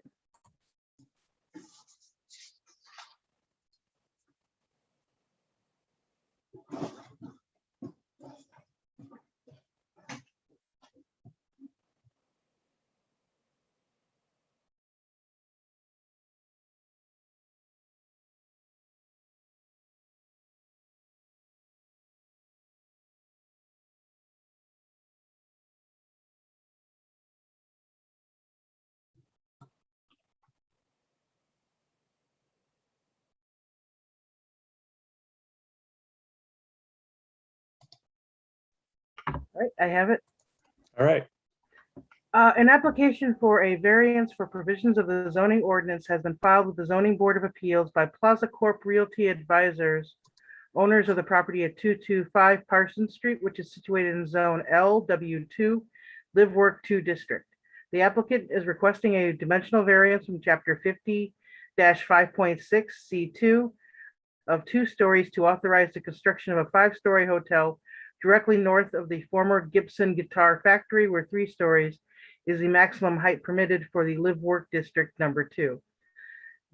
Please note this request will not change the zoning classification of the property. This is a request for variance only regarding the item described above. Thank you. Applicant, this is your opportunity to explain the case and to provide any information you have. Great, thank you very much. I appreciate your time this evening. Thanks for having us on the agenda and taking the time to hear our variance request. My name is Andy Wenzel, and I'm with Plaza Corp Realty Advisors. We're the owner of the property and the developer of the property. Actually, the owner is an LLC that's part of under Plaza Corp. We're excited about the redevelopment of this site. It's a historic site. As you read, it is the original manufacturing facility for Gibson Guitar. And they started there in 1917 making guitars. So it's, we're pretty, as I mentioned, we're very excited about it. Plaza Corp is a 30+ year company that's based right here in Kalamazoo. We're a local developer. We're very invested into especially the urban core of Kalamazoo. We do quite a bit of historic renovation. We're known for transformational and unique types of properties and projects like this one. Quite a few, this one has several components. Quite a few of our projects and redevelopments have several components and also have a historic renovation characteristic to them. It's kind of one of the things that we like to do. So like I said, we've been around for 30+ years and have quite a history of historic renovation. This property is, it's also home currently to Heritage Guitar and Forensic Fluids. They're both current tenants in the building, and they both will remain in the building after renovation. The project includes many components, as I mentioned. It's a historic renovation project. It includes a hotel, as was mentioned. It includes event space, banquet space, restaurant space, museum space, and additional room for smaller complementary uses. Hard Rock Hotel is our hotel partner, and that's the reason that we're here this evening to talk about a variance to accommodate Hard Rock, Reverb by Hard Rock, which is their brand that they're proposing to locate in this property. The type of brand, you may not have heard of it yet, but Reverb is a new brand, brand new. There aren't many of them. It's an affordable yet cool contemporary hotel. It has very much a music theme like your typical Hard Rock does, but it's a smaller hotel, 125 to 130 rooms. It will highlight local food, entertainment, and music. So it'll be a really cool complementary and we think just an awesome fit to the redevelopment of this property. The event space, just to give you a quick overview of the project, the event space will accommodate up to about 700 seats. There'll be flexible space for entertainment venues, performances, company events, trainings. We'll also have a banquet space, which is very much needed in the community for up to 400 seats. We will have a restaurant that'll be internal to the building right in the middle and have an open courtyard incorporated as part of the restaurant. And as I mentioned, there will be a museum space in the front of the building. This is where the original offices were for Gibson Guitar. It's where all the deals were done, and when they had visitors such as Les Paul, Johnny Cash, the Rolling Stones, B.B. King, that's where they would come in, meet with people from Gibson and take a tour to see where their guitar was being made. We've collaborated on the museum space with Western Michigan University, with KVCC, with Kalamazoo Valley Museum, with prior employees of Gibson, with current employees of Heritage, and with museum planning professionals as well. We already have the nonprofit secured for the museum, and that's ready to move forward in the planning stages. We will also be rebuilding, as you can see. Well, I'm not sharing my screen yet, am I? We're also rebuilding the historic smokestack that was had to be removed because it was leaning and it was actually going to fall down. So we needed to remove the stack, which we did. We palletized they're actually tiles, they're not bricks, but we palletized the tiles and categorized them so we can rebuild the stack. I'm sure we'll have to replace some of the tiles because it was a tough, they weren't all in the best of shape, but we're going to try to preserve as much of that stack as we can and rebuild it. And then it'll be a showcase and highlight of the project. As I mentioned, Gibson started manufacturing on the site in 1917, so the building is over 100 years old. And if we could, can we share a screen now? Are you enabled, Andy, or not? I don't know if I am or not. Can you see it on the header, the option to share the screen? I do not. Don, are you able to assist us? Don's our IT guy behind the scenes here. All right. Yeah, let me take a look. I thought Amanda gave him the ability to do that, but Yeah, thank you for taking a quick look at that. I know I'd asked about it.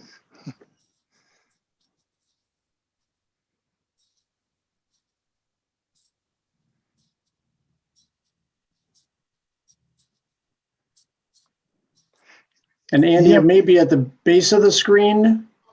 Yeah, at the bottom in the middle, maybe. Do you see it? Oh, hold on. Here we go. Oh, I got it. Hold on. Thank you.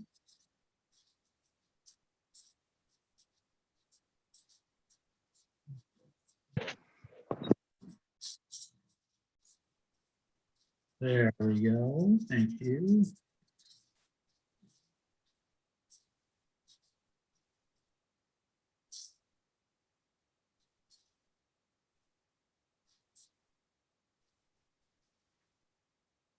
All right, we can see it. Okay, excellent. So, thanks for that. So you can see, so this is the view from across the street in the parking lot, probably about halfway down the block. And as you can see, this shows the rebuilt stack. Can you see where my cursor's, where I'm moving? Yep. Okay, great. And then this is the original 1917 three-story building. And we'll zoom in a little closer here so you can see more of the details. But up here in front is where the original Gibson offices were. And that's where the museum will be. And so the stack will be rebuilt. This area in the back here is the area that's being added. And what that is comprised of is what we went through is rooms for the hotel. So the hotel will be an L-shaped, it'll go across the middle and then into the historic three-story building right here. Let me show you from this is more of an aerial view. So this is, if you've driven by the site or if you've seen it before, this is the loading zone if you were to drive there today, and that will be opened up. So that'll actually be a drive-in, a drop-off area for the hotel. And the restaurant space is right in here in the middle. And we're doing something kind of cool right here right outside of the restaurant spaces. We're opening the roof. So there's partial cover, partial open. So there's a kind of a little courtyard out there out of the restaurant space. Over on this side would be the entertainment venue area. Is a little bit higher ceiling height, so it lends itself well to that. And then in the back over here is where the banquet area is on the main floor. It is a two-story area, and but we have the banquet area there on the main floor. And so I'm going to show you a couple perspectives just so you can see. Now these are renderings. We're working with SHPO, with the State Historic Society, and with the National Park Service for our not only national accreditation of the historic site, but of the redevelopment and the addition. So they have SHPO, the state agency, has worked with us for quite some months regarding the renovation, so it's historically accurate. And then we're working through the process, and it's just a longer process to work through for National Park Service approval. We do already have our preliminary, just side note, we already have our preliminary National Park Service approval for the renovation of the site in general. That was before we needed the addition in the middle of the building. And so we've worked to very carefully to make that addition work well with the remainder of the building and really fit well. So this is a street view from the railroad tracks are over here. We're standing on Person Street. And as you can see, the only part of the addition that you see is back here. So if you're at a street level, you would not even see the addition from that vantage point. Here's, again, standing looking where the current loading zone is. And this would be the front door for the revert. And this would be the addition in the back here. And when you're calling that the addition, that's the part that is 5 stories, right? Correct. So we're basically, and I'll show you in the further end of the presentation, we're basically coming across the middle with the addition. So the ordinance allows 3 stories. And if someone were to build, for instance, if we were to tear this down and build new, we could build 3 stories at 52 feet tall. That's maximum floor heights per floor. Our overall height here is going to be 55 feet, so 3 feet taller than what would be allowed by adding the 2 stories. So we will be 5 stories, and so we do need the variance for the technical wording for the ordinance would be for 2 additional stories or 5 stories. But when you do the calculation, basically you could build out to, I believe there's probably a 0 setback here. You could build out to the sidewalk with a 52-foot tall 3-story building. So the intent was twofold: to make the L shape because it fit. It works very well with the remainder of the site. It complements the historic nature of the site, of the remainder of the building, and it also puts the addition off of the street, which in our mind was very likely the intent of the ordinance.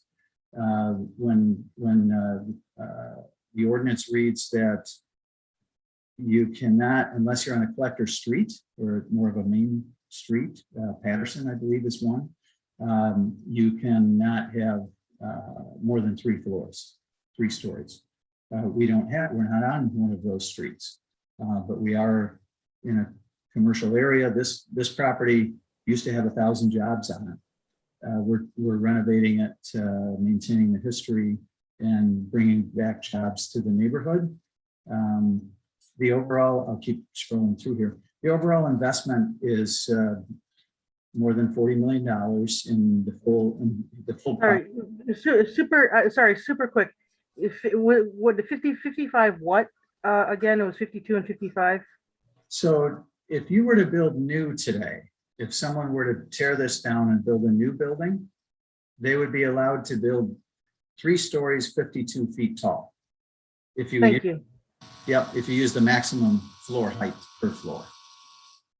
So we were just doing a comparison, so we put the request in perspective. So this is out in front of, again, this is where the museum would be. This is the front door of the offices that are where the Gibson offices were. And then if you're standing, so kind of in the middle of the street here, you can see just the top of the addition. So again, just to give perspective of what the views are and what the impact is of the addition. Here's from the corner. So this is over at Parsons and Edwards. And so this is you can see the smokestack. And here's an aerial view. So here's Parsons Street. Okay. This is parking across the street to the south. This is the building. And the building takes up, part of our other challenges is the building takes up a full block. And really it's all historic. So what we're trying to do is preserve a historic building that takes up a full block. This piece right here is the addition. So you can see where that is, it's set back from, this is the railroad tracks over here. So the addition is set back from the side streets. And I can give you some dimensions here. This shows again where the area of the addition is in the middle of the building. Parsons Street is over here, Bush over here, Railroad is over here. And then Pitcher Street is beyond the railroad. And then Edwards over here on this side. And then this shows the dimensions. So this is from a side view. And so this shows from Parsons Street, 235 feet to the edge of the addition. And the smokestack rebuilt. And on the, let's see, so this is on the Pitcher side, so on the railroad side, it would actually be 241 feet away from Pitcher, the middle of Pitcher Street. This view shows the 267 feet from Bush. And then 132 feet from Edward Street. It gives a side view perspective of the distance away from adjacent streets and therefore away from adjacent properties. Okay. Not to be dense, but the 55 versus 52, is that total or per floor? That's total. Total, thank you. Right, total. So a few years ago, we actually, with the 100-year anniversary of the building, we had a celebration for the 100-year anniversary, a community open house, where we invited the community. We had a rendering similar to these, except without the addition, because that was the project at that time. So we've had this project in the works for quite some time. We had a community open house to do tours. We talked about the future of the project and the future of the redevelopment and preserving the historic nature of the property and bringing jobs. So we've been working on it for quite some time. We had a different hotel user a few years ago that just didn't work out, as some things don't. And they didn't have a requirement for quite as many rooms. Now we're pleased to bring Hard Rock, or Reverb by Hard Rock, to Kalamazoo into this market. We happen to be working with them on another project in a couple other markets. So that's how we connected them to this site. But frankly, once they heard about the historic nature of the site, they knew the site. When we started telling them about it, they knew that this was the original Gibson manufacturing facility. So they were very interested from the very beginning. But to fulfill what they need a certain number of rooms to make it make sense. And so that's the minimum that we're proposing here, is to add a couple additional floors to accommodate the 125 rooms. So that's the one thing that's changed from a few years ago when we rolled out the project before, was basically just the change in the hotel use and the requirement of Hard Rock Reverb. So just to break down the variance request, our request is for an additional 2 floors higher than the current ordinance allows. However, it does break down, as I indicated, to be 3 feet taller than what you could build across the entire site with new construction.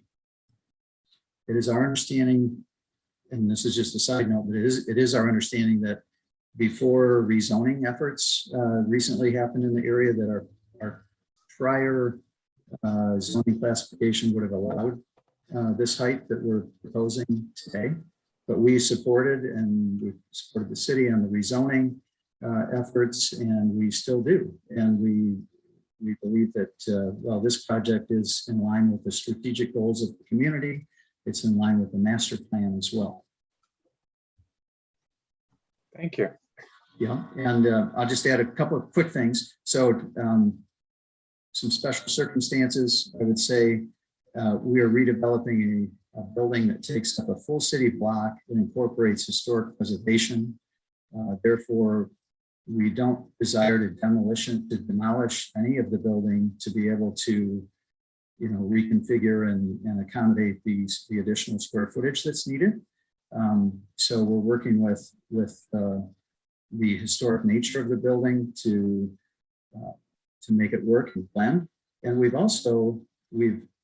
added put the addition about as far away from any adjacent residence, parcels, and streets as possible. The Live Work District does allow 5 stories if we were located on a primary collector street. And we believe that this request is within the spirit of the ordinance, that it allows redevelopment of the historic building in a community, and it keeps the density away from adjacent properties as constructed, as I mentioned, as it's constructed in the middle of the property. And we believe that's the intent, or that probably was the intent when the ordinance reads, to have a maximum of 3 stories. The intent was to try to keep the density away from adjacent properties, likely. This just happens to be a big property. And so it's a challenge, and it is it makes it tougher to accommodate the redevelopment. So to share just real quick that we have done quite a bit of community outreach. We've been meeting and talking with many people and organizations throughout the North Side neighborhood. We meet with them, and then they talk with their local community and their advisory staff, advisory boards. So the word has definitely spread.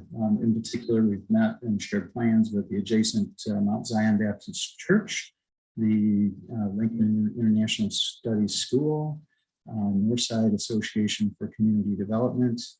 We've met with several adjacent property owners and or occupants of properties in the adjacent area around the site and shared the project with them. And we intend to continue doing that. This is really the first step in the public process through our planning and finalizing plans with the planning department and with the city staff. We'll continue to have dialogue, of course, with the neighbors because there are things like traffic and parking and lighting and landscaping, et cetera, that we want to make sure that we're a good neighbor and that we're in tune with what the neighborhood desires and what might be issues that we're not aware of. So we'll continue to have those meetings.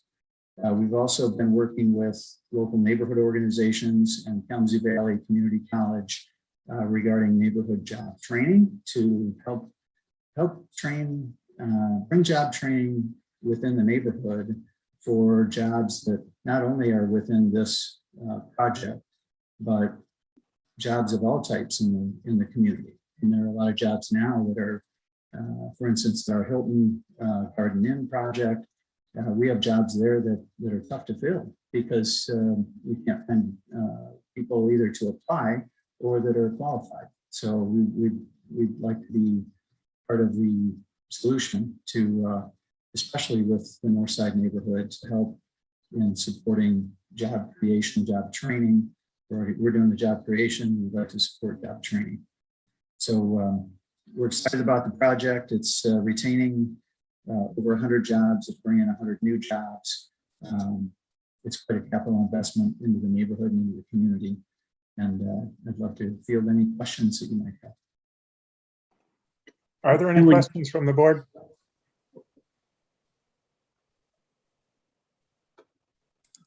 Not for the applicant, but for Administrator Eldridge. I have out my ordinance book, but I can't find the chapter 50 and specifically this ordinance. My question is, does the ordinance read a certain number of stories, or does the ordinance read feet? Very good question. Good question. It does read number of stories. So it does say maximum of 3 stories if not on a collector street. And Now what Mr. Wenzel has gone through is the exercise of, based on the maximum height allowed for the first floor, which I believe is up to 24 feet, and then the maximum height allowed for the second floor and above, which is up to 14 feet. He basically went through that exercise, and that's how he came up with that number that's only 3 feet less than, what was that? He came up with 52 feet, and the overall height of the hotel at the top of the 5th floor would be 55 feet. So the standard in the ordinance is by floor, where, it says maximum three floors or 3 stories, and so that that's why it's it's written the way it's written. And to where the code is found, it's chapter 50 it's chapter 50 of the Code of Ordinance, and the original zoning standards are still in Appendix A. So you do have to open up chapter 50 to find those specific standards. all right. And correct me if I'm wrong, to meet the applicant's request and need, and to meet the spirit of the ordinance with a variance, we would want to craft the motion to say 5 floors, but a maximum of 55 feet. Because they could go higher than 55 feet if we said 5. So 2 more floors at so 28. Is that right? You see what I'm saying? I do see what I see what you're saying, and yes, you could tailor the dimensional variance approval to cover that. Because essentially they could go up to, if we didn't put that criteria on there, they could go up to 80 feet, I think would be the situation. Because they would have the 52 by ordinance. Thank you for doing the exercise, Mr. Wenzel. And then another 28 feet for 2 more floors. So, do you see what I'm saying? We just probably want to limit it at 55, since that's what they're requesting.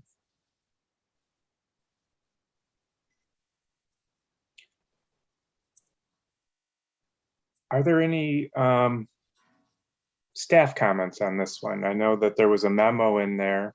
And then I know that there were letters coming in throughout the day today, and some of those came by email. So Pete, if you could orally indicate those so that we make sure that we're aware of all the letters that came in. Sure. Let me start with the staff report.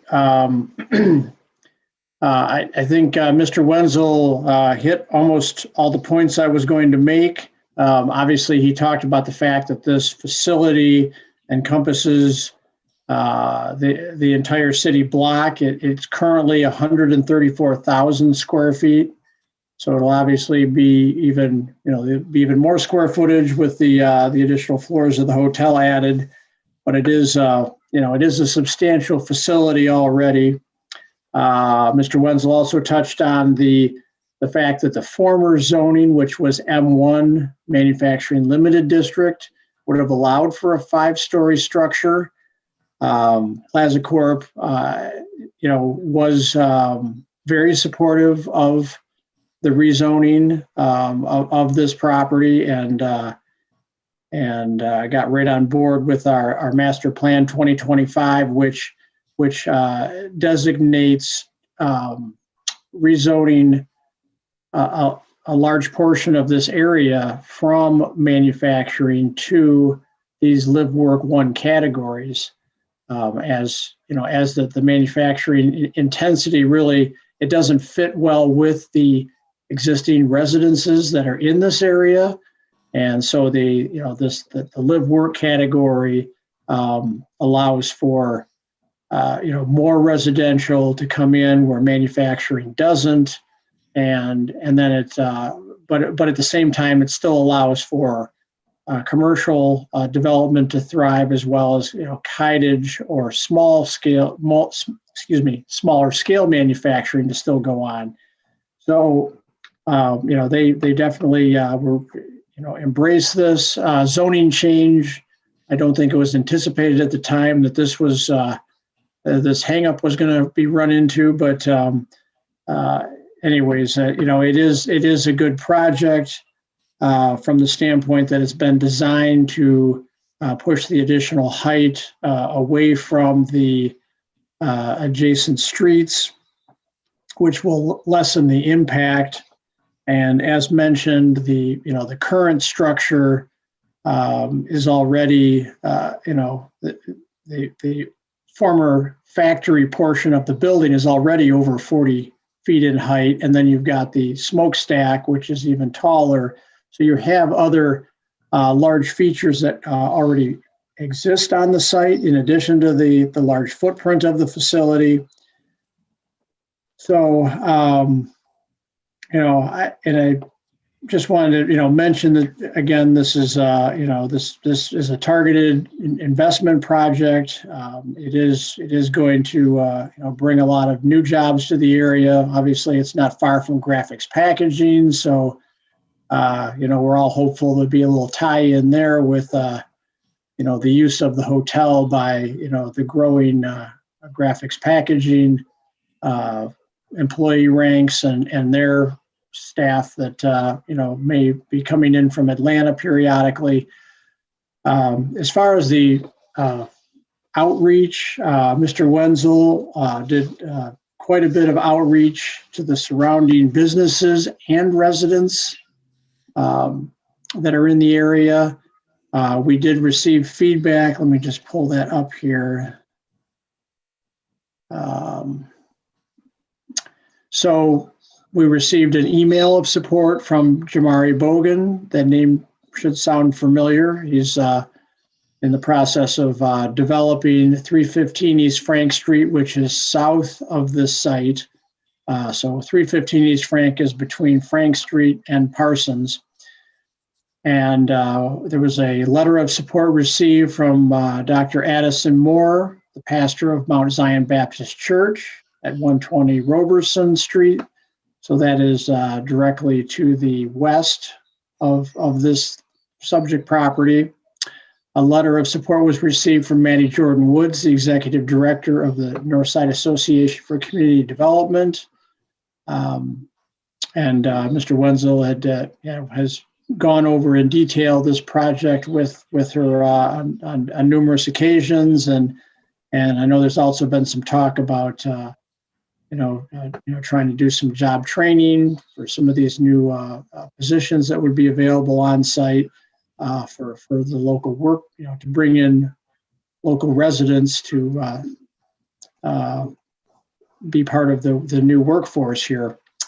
And then the last support that came in was an email from Jane Ghosh, the president and CEO of Discover Kalamazoo. So those are the three correspondence that were received. And that's all I've got to add. I'm open for any questions the board may have. Thank you. If people are done looking at this screen, could you end your share, Mr. Wenzel? Yeah. Thanks. There you go. Thank you. I have a quick question. Yes. So I just want to be clear here. If the applicant was only building a 3-story building, and it happened to be 52 feet tall, would this variance be, would we need a variance at all? The answer is no. We would not need a variance based on the allowance for the height of each floor. Gotcha. Okay.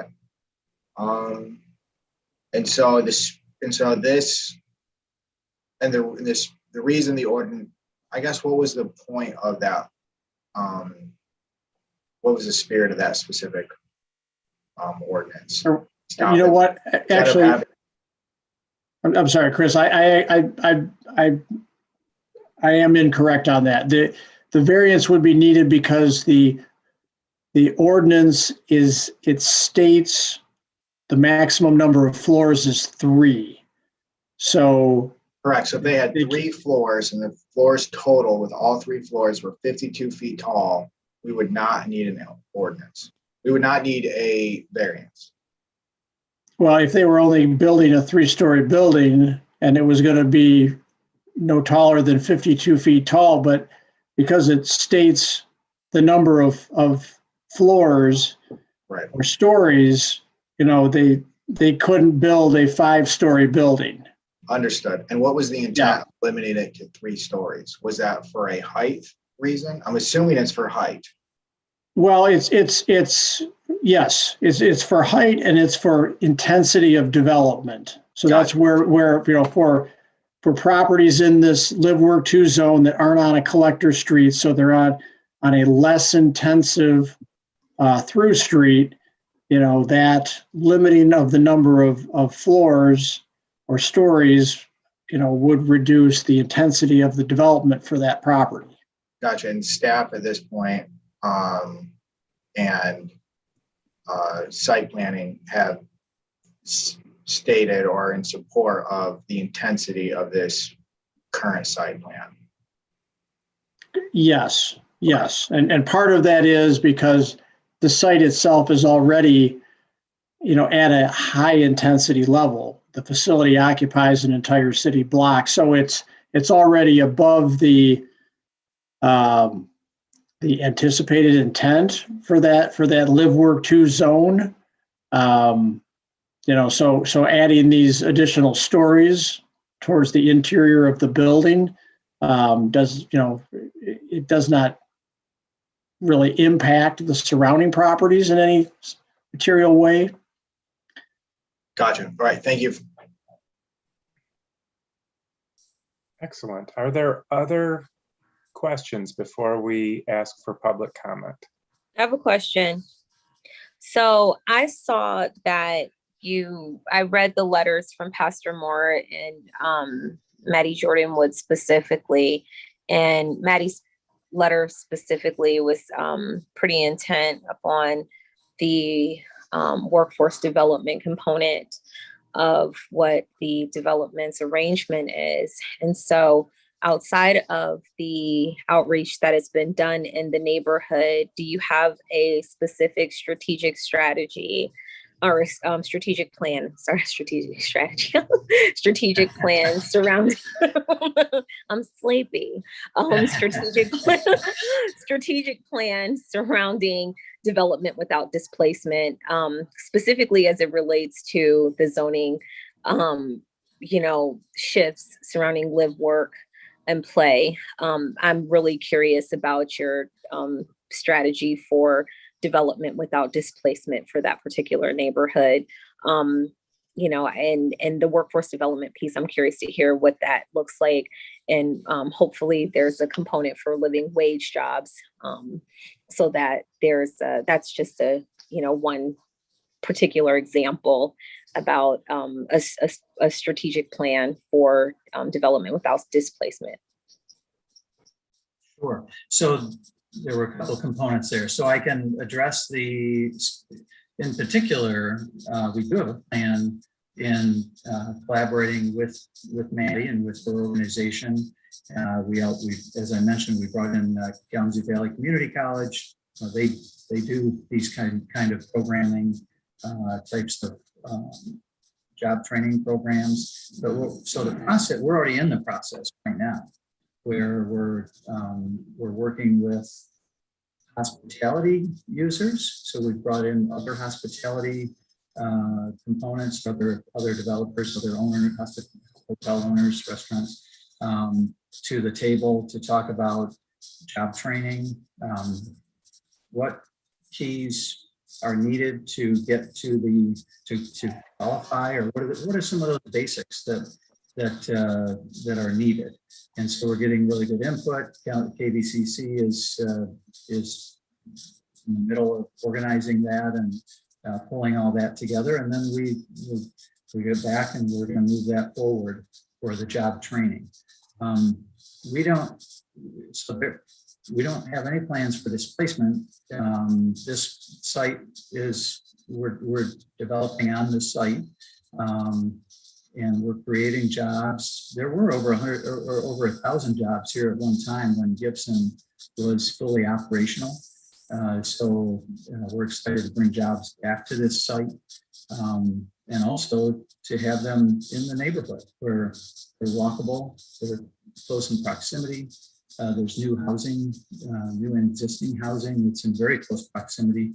I know Mari has a really cool project that's just south and east of our site here that will be a good complementary project.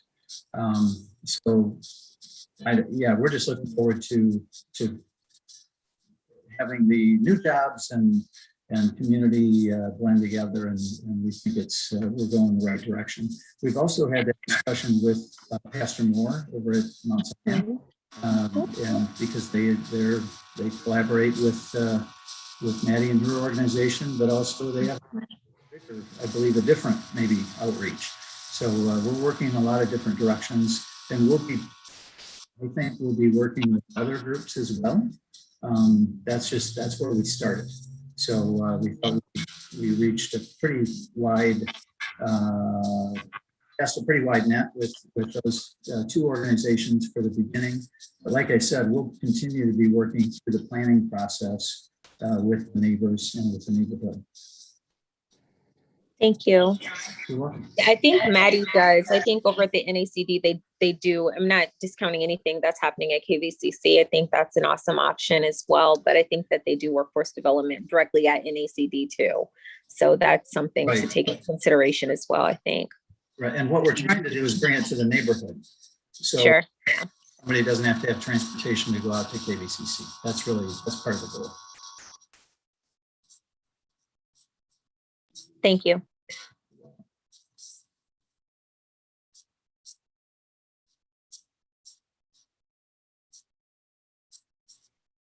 I'm muted.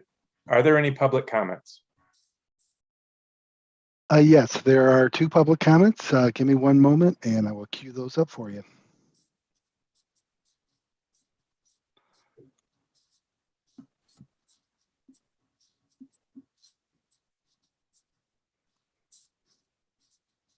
Hi, this is Jeff Mitchell. My address is 1312 Upland Drive in Kalamazoo. I am leaving a message to support the variance request for the zoning at 225 Parsons.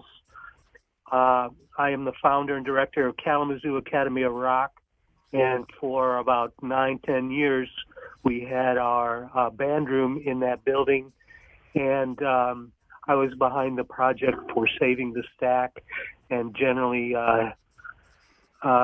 supporting any work that could be done there to improve the building, to recognize it as the historical landmark it is, and to allow for commercial enterprise there that will, I believe, transform the north side in a profound way.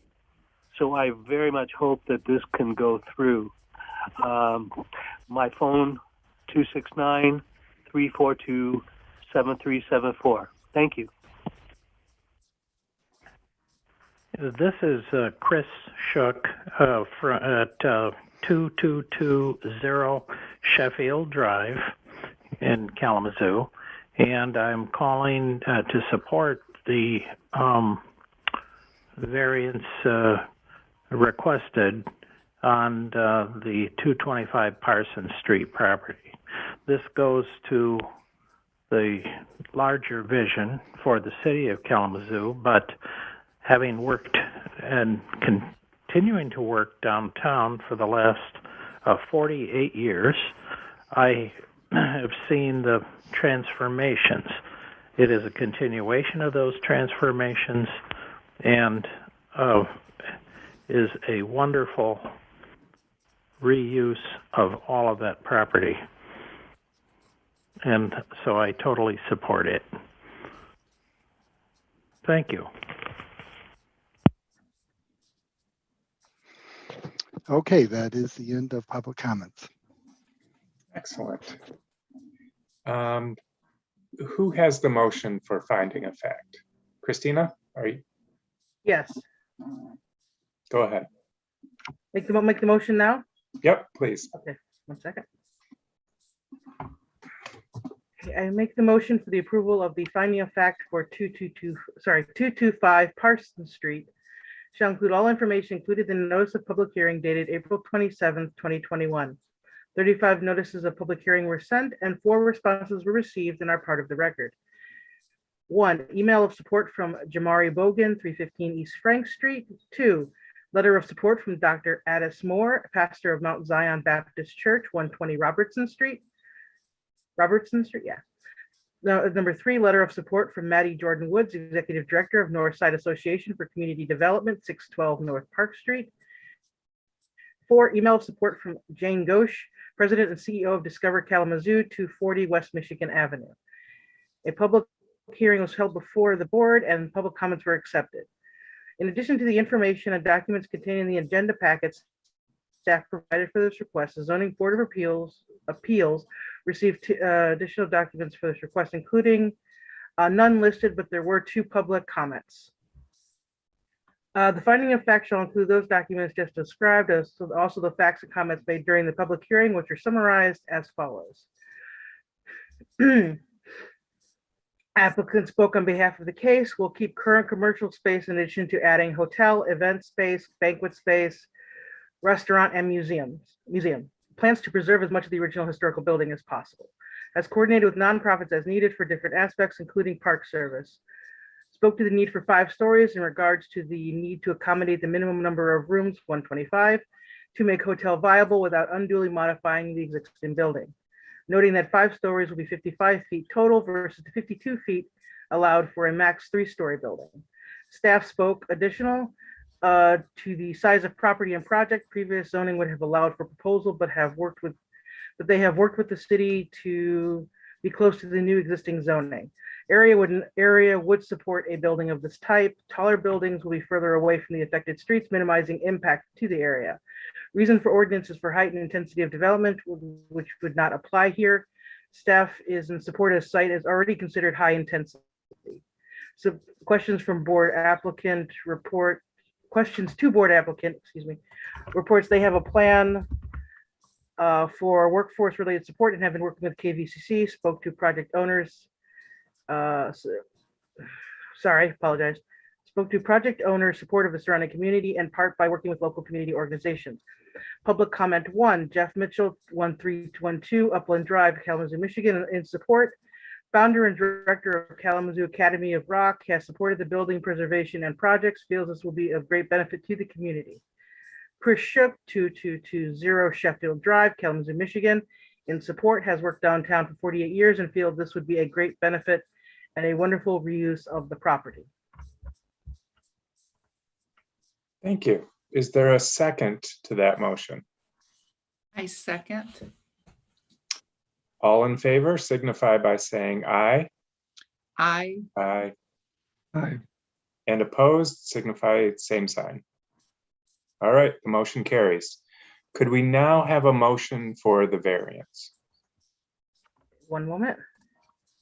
Change screens. And Ms.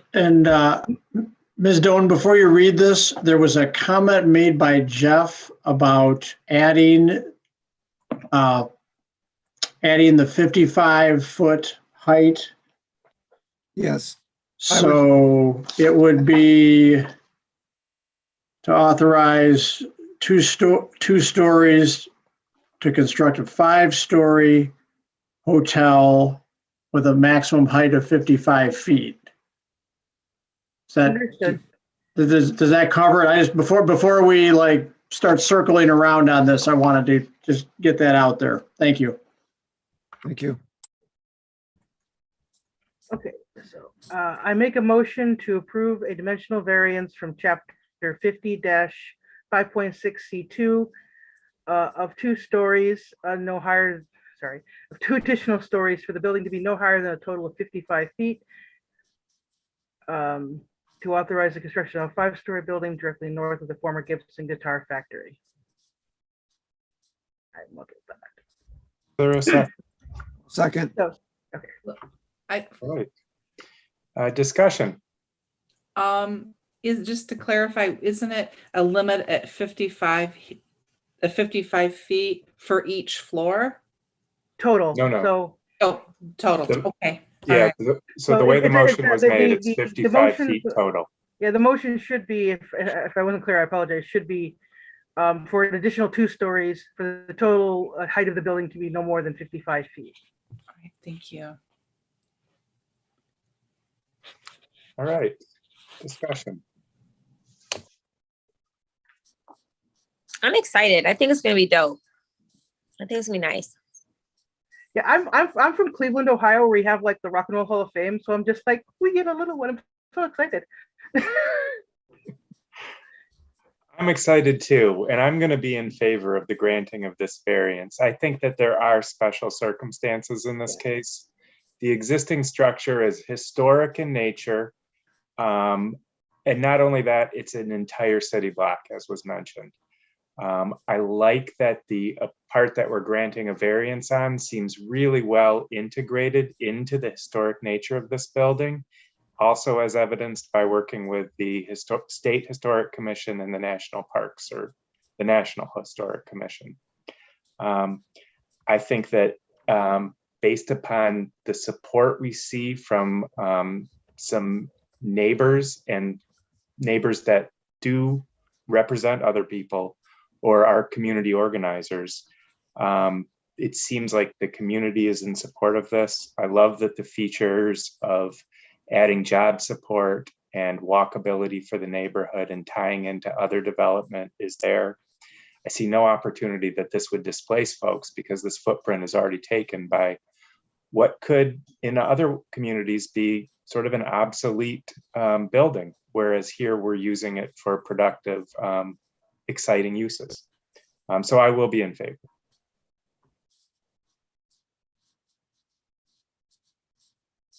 All right, roll call vote, Pete.